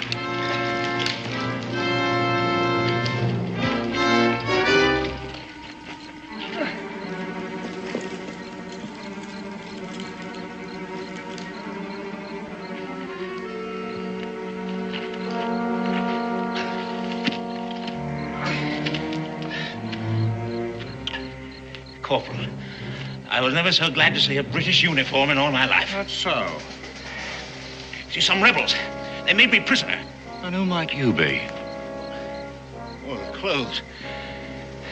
I'm Major Richardson, Corporal. Major John Richardson. Some rebels captured me. But if you'll be good enough to untie me... Yeah, I'll untie your legs, all right. So you can march at the point of my musket. You're making a terrible mistake, Corporal. Well, one of us surely is, mister. Major John Richardson arrived at Fort Stiles an hour ago. Fool, that man is an imposter! Well, that's for the colonel to decide, not me. Now march, mister.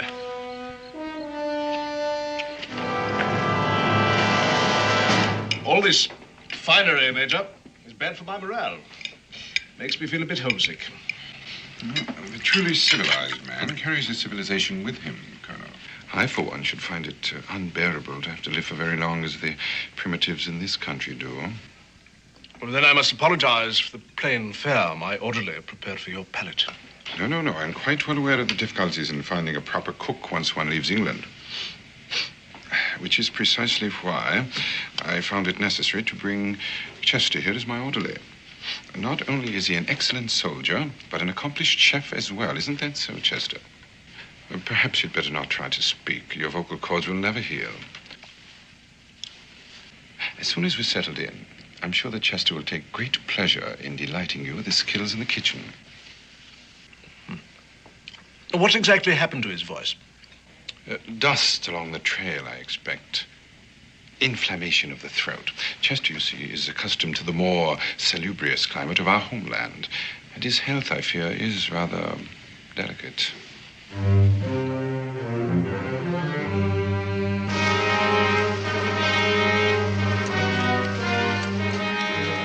Corporal Watkins and patrol. Open up.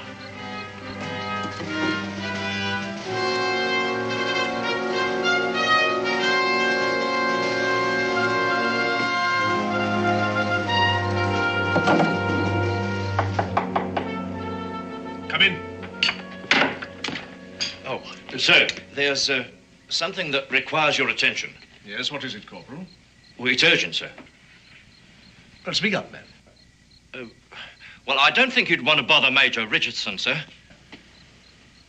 Well, I'm sure it can wait till I finish my coffee. Well, I suppose it can, sir, but I thought you might like to attend to it now. I mean, just in case there's something to it. Not that I think there is. All right, Corporal, all right. Anything to stop your babbling.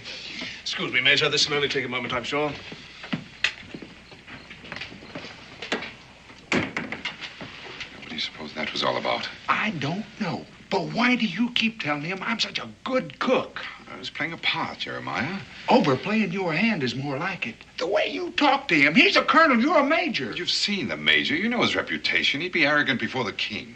Maybe, but if I do any cooking for him, you're going to have a sick colonel on your hands. That might not be such a bad idea.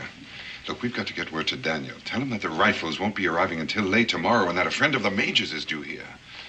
I can't just walk out of this fort. No, I guess you can't.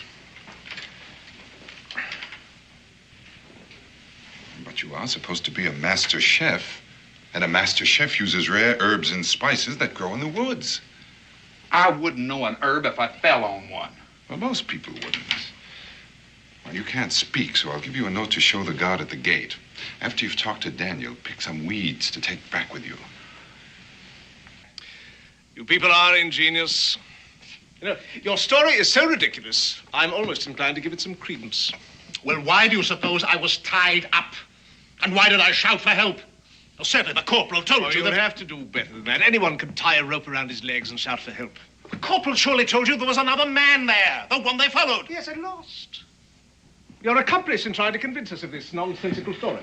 For what reason? Well, probably to get your hands on those rifles, I expect. The rifles?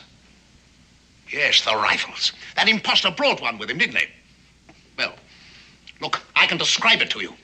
Yes, prove to you that I know it as only the inventor could. Major Richardson has already done that. Major Richardson? I know you people have friends in London, and I'm sure they've given you all sorts of information about Major Richardson and his rifle. There's one thing they can't help you with. Major Richardson is a born and bred Englishman. There's no doubt about that. You fool. He's an Indian. Oh, you are amusing. You mean he's one of those savages? Yes. He's an Indian. He just happens to have graduated from Oxford. It gets better and better. Wait a minute. His orderly. He told you the man had a sore throat, didn't he? Well, that's because he's a Kentuckian. Yes, one word out of his mouth and you'd know something was wrong. Well, You'll have a chance to prove who you are, or aren't. How? In the next day or so, an officer will be arriving here, a man who's known John Richardson all his life. What officer? A Captain Halstead. Barnaby Halstead? Perfect.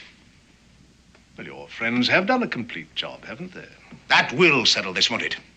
And I'm afraid, Colonel, that when it does, I shall be forced to send a report on this entire matter to London. It's one thing to be cautious, but it's something else altogether to be an out-and-out simpleton. Take this man to the detention cell. Keep a close guard on him. Corporal. Sir? He's either the most arrogant spy who ever lived or the most obnoxious British officer I've ever met. Corporal, I want a constant and close watch kept on Major Richardson and his orderly. But I don't want them to know they're being watched. Is that understood? Yes, sir.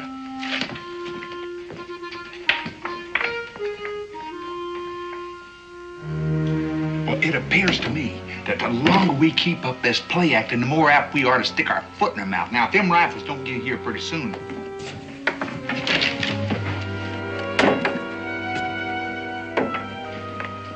Oh, forgive me, Major. Just some minor administrative detail.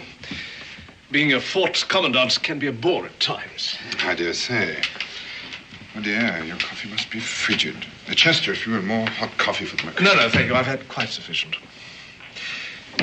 Chester, how long have you been with the Major?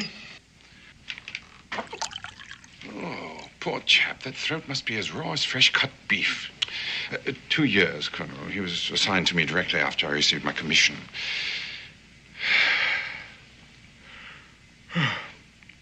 And now, if you'll forgive me, Colonel, I am a bit tired after a long ride, and I do want to be fresh in the morning. There's much work to be done. You'll excuse me. You can tend the table later, Chester. I'll need you to help me in unpacking. Good night, Colonel. Good night.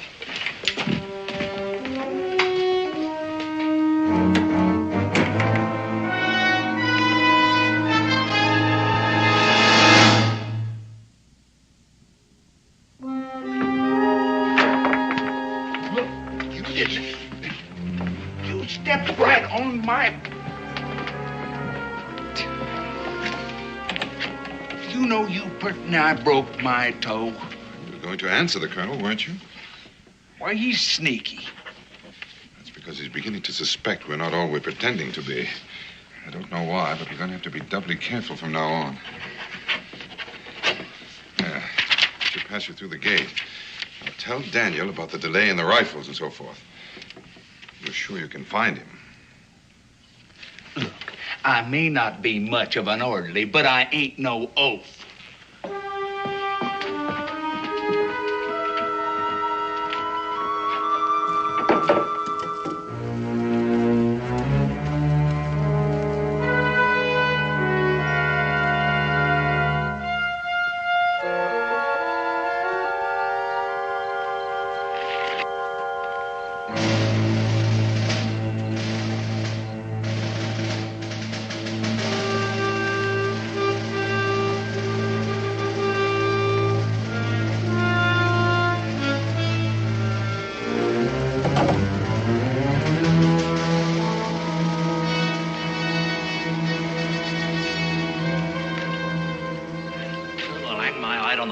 Lose him. Track him by moonlight's well now impossible without cat's eyes.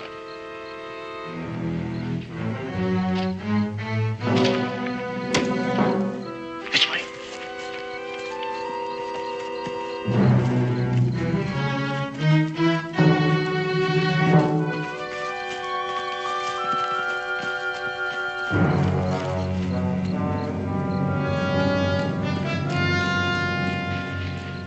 The Colonel didn't say anything to Mingo about Richardson.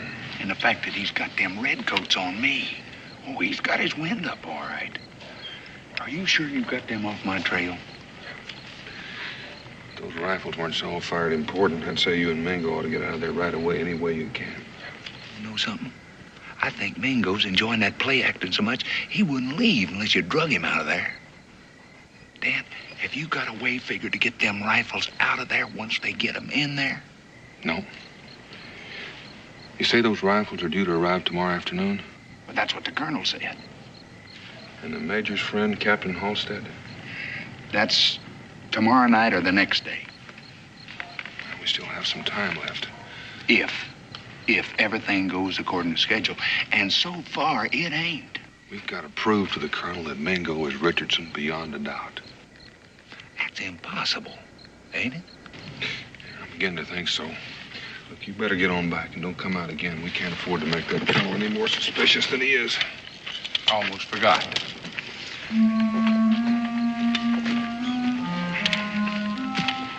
What's that? Herbs. What? Herbs and spices. That's what I'm out here for. I'm supposed to bring some back. Weeds will do just fine. I'll give you an idea for your throat.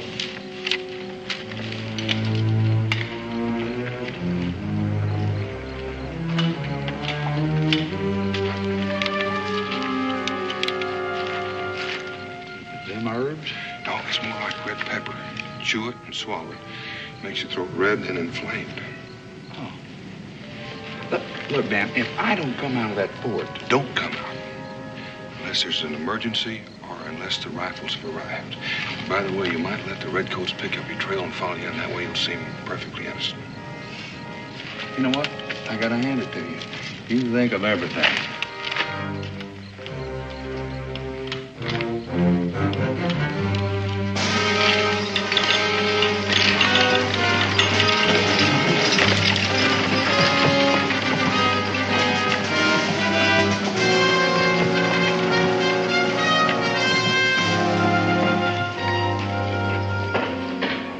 Men, form a double rank. Sergeant, open them up. Well, this must be a big moment for you, eh, Major? It is, indeed. Sergeant! Through that axe. See, Colonel, I want to be absolutely certain that the rifles weathered the sea voyage successfully.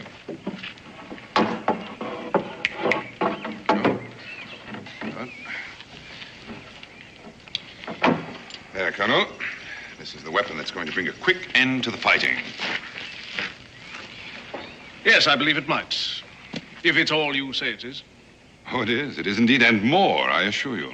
I don't suppose you'd care to give us a demonstration, would you? A demonstration? You mean right now? Yes, right now. Why not? Yes, indeed. Why not? Corporal. Sir. Arrange a target for the Major, will you? Sir.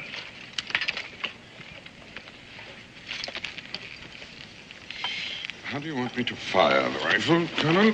Standing, kneeling, prone, or on the move? On the move? Yes, you see, that's one of the distinct advantages of the Richardson rifle. Well, the choice is yours. Yeah, very well, Colonel.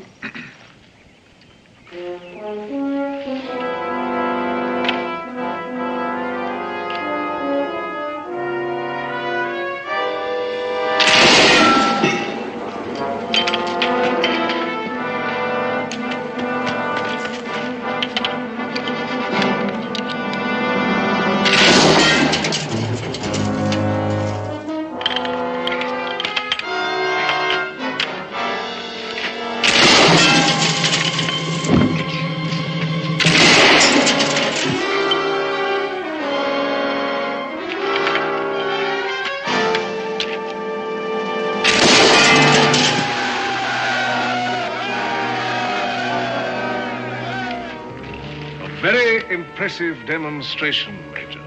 Thank you, Colonel.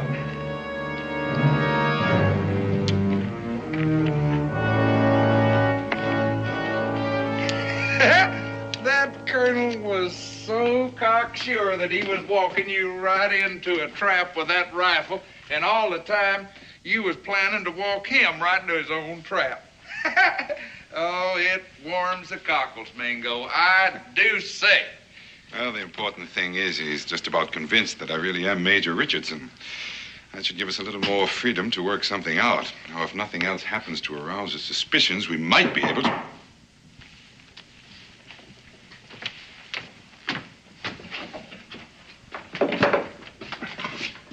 Major Richardson.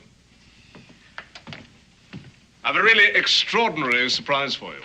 Oh, well, out with it. You'd better put your tunic back on. Don't tell me Barnaby Halstead has arrived already. No. I said a surprise. What could possibly happen in the middle of the afternoon in a frontier fort that would require my being formally attired? The arrival of a member of the fair sex. And I do mean fair, Major. You ought to be congratulated. She is a beauty. She... Yes, her boat docked in Yorktown yesterday. All the way from Liverpool, just to surprise you on your birthday. And she's in the sitting room waiting for you right now. Well, can't you guess, man? Miss Ellen Courtney, your fiancée.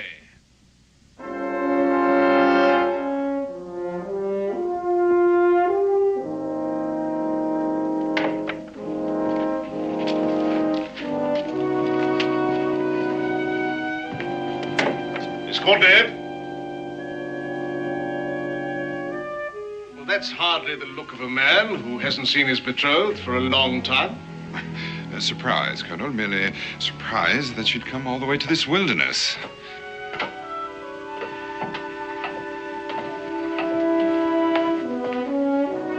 John, darling, how wonderful to see you. My dear, how can I ever tell you how happy I am? You almost scared me out of 10 years' growth. Poor dear. The shock of seeing me is very nearly undone. Very nearly. Well, I'm sure you two don't need me around. We'll see you at dinner, I hope, Miss Courtney. Surely. And she's brought a real surprise with her, too. Oh, Chester, Sergeant Miller, who brought in the rifles, has potions and ointments for all sorts of ailments, and he knows a bit about medicine, too. I told him about your throat. He's waiting in the North Barracks to have a look at it now.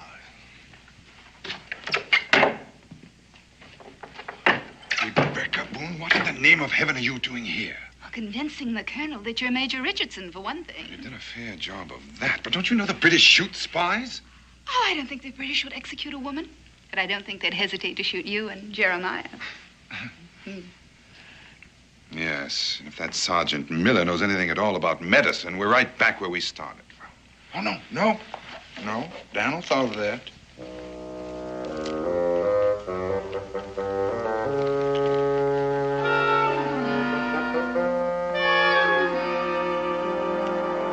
I'm on fire. I am burning up. Good. Now's a fine time to show your throat to the sergeant.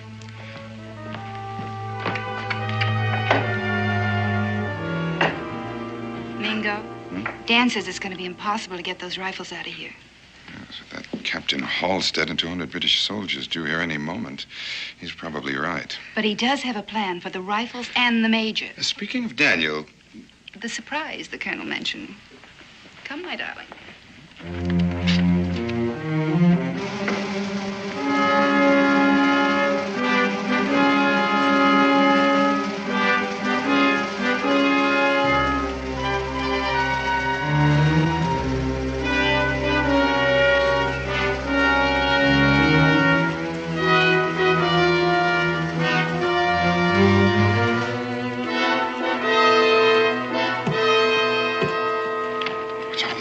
The surprise. It's the rest of your things from your flat in London. You couldn't bring them when you came. Since we're going to be married, I thought... Yes, I know, but where's Daniel?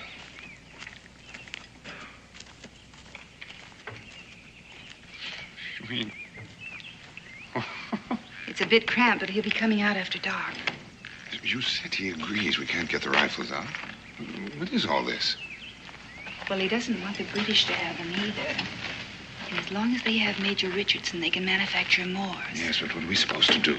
Of course, darling, we'll have to buy more things. But you'd be surprised how comfy it'll be when I get it all fixed up. Yes. Colonel, can't men be difficult? Forgive me for interrupting. But I've just come from the barracks, Major, and that orderly of yours has a fierce-looking throat.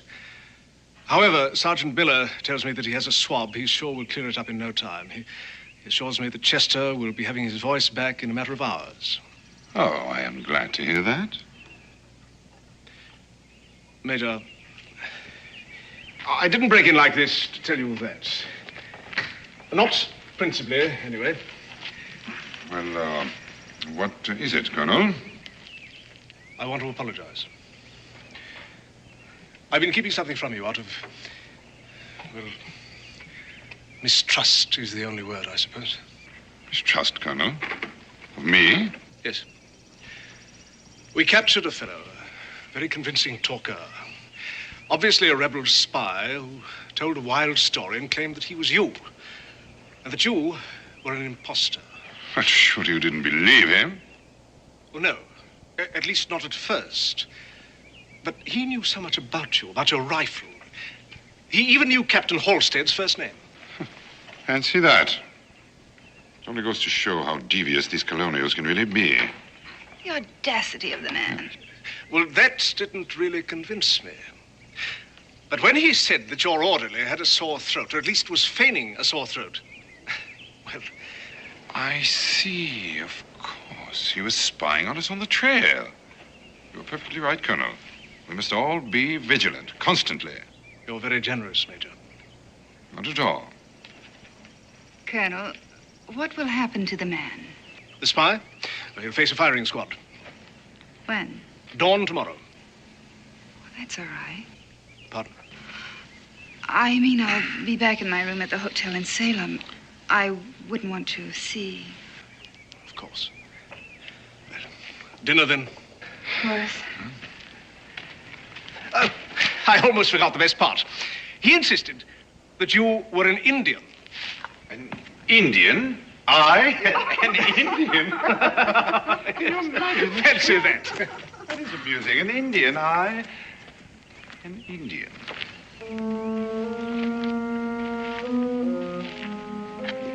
Daniel, you missed your calling.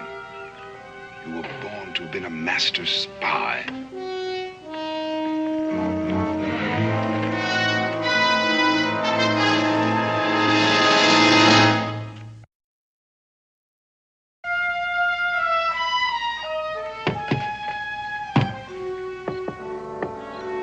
Daniel, it's time.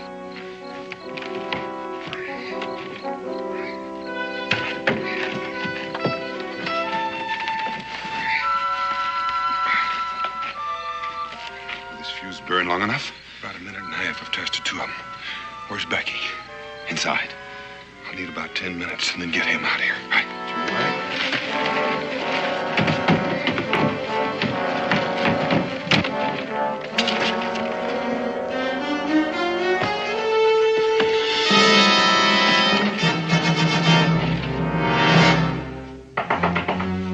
Come in.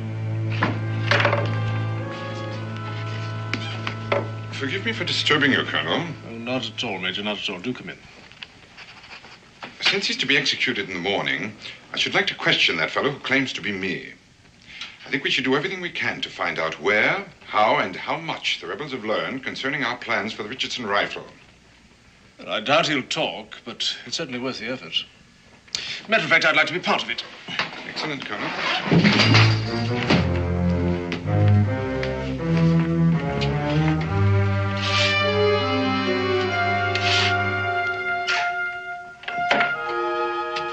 Miss Courtney, I didn't realize you were still here. John will drive me to my hotel in Salem shortly. Don't you think it would be better if Miss Courtney were not here when we question? You're probably right, Colonel. You'd best wait upstairs, my dear. This may prove to be somewhat unpleasant. Come in.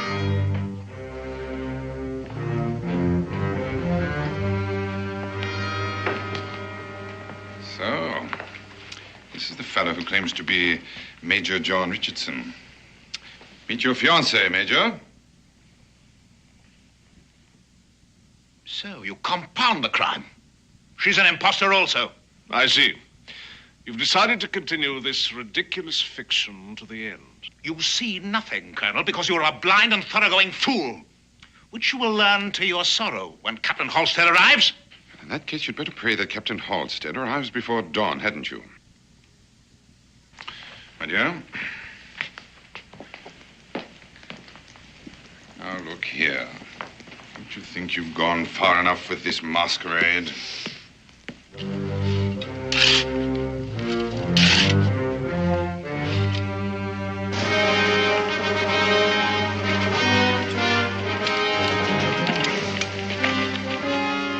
Captain Halstead, Corporal. Yes, sir. The colonel's expecting you. But the troops, sir, we thought you were coming with us. Bivouacked half a mile down the road. Well, I'll tell the colonel you're here, sir. Don't you see how pointless this is? Now, I can't promise you clemency, of course, but if you tell us... Come in. Oh, sir, Captain Halstead's arrived. Well, show the captain in, Corporal. Yes, sir. Are you going to tell us that Captain Halstead also is an imposter? John, what in the world are you doing in those clothes? Behind you, Barnaby! Don't! Captain, if you join the major there, I prefer not to shoot you, Colonel. At last. At last you can see with your own eyes what a fool you've been. Rebecca!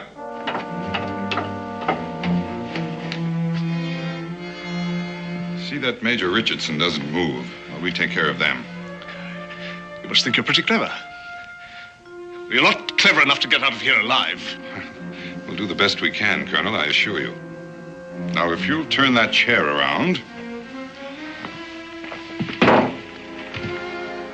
Sit down and put your hands behind your back.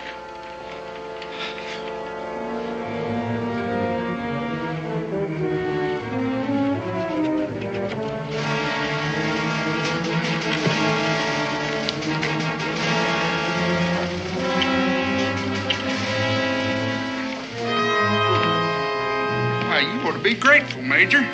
Leastwise, you ain't gonna be shot at sunrise for spying. Meet you at the wagon, Jeremiah. You ready, Rebecca?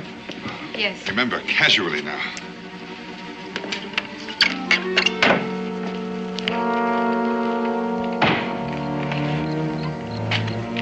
Evening, Corporal. Sir, shall I stable the captain's horse, or shall I leave him here? Captain Halstead will be a while. He's tied up with the colonel. Thanks, sir.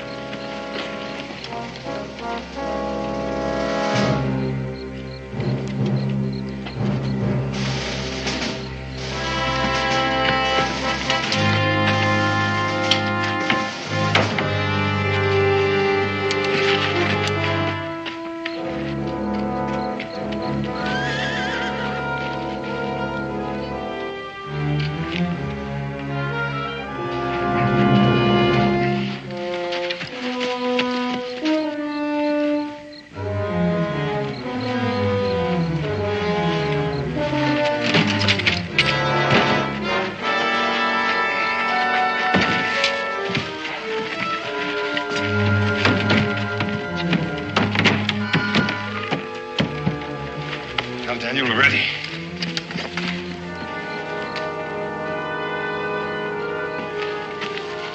You ready? Right. You say that fuse will burn for a minute and a half. You sure it'll blow up all those rifles in there? When that gunpowder goes, those that are not blown up will be burned to cinders.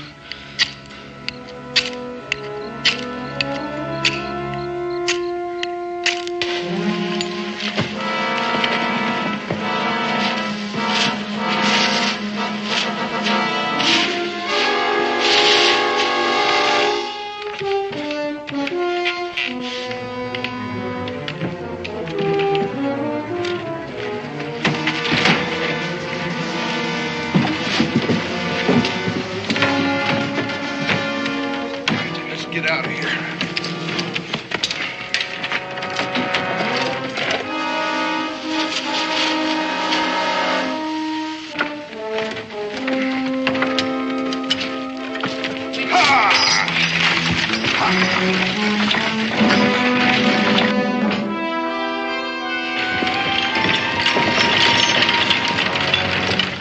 Nice night for a ride, sir? Yes, isn't it, Corporal? Will you be coming back from Salem tonight, sir? As a matter of fact, we won't. We are in a hurry, Corporal.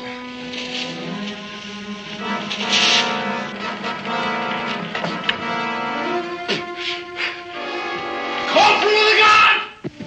Corporal of the Guard! Stop those people!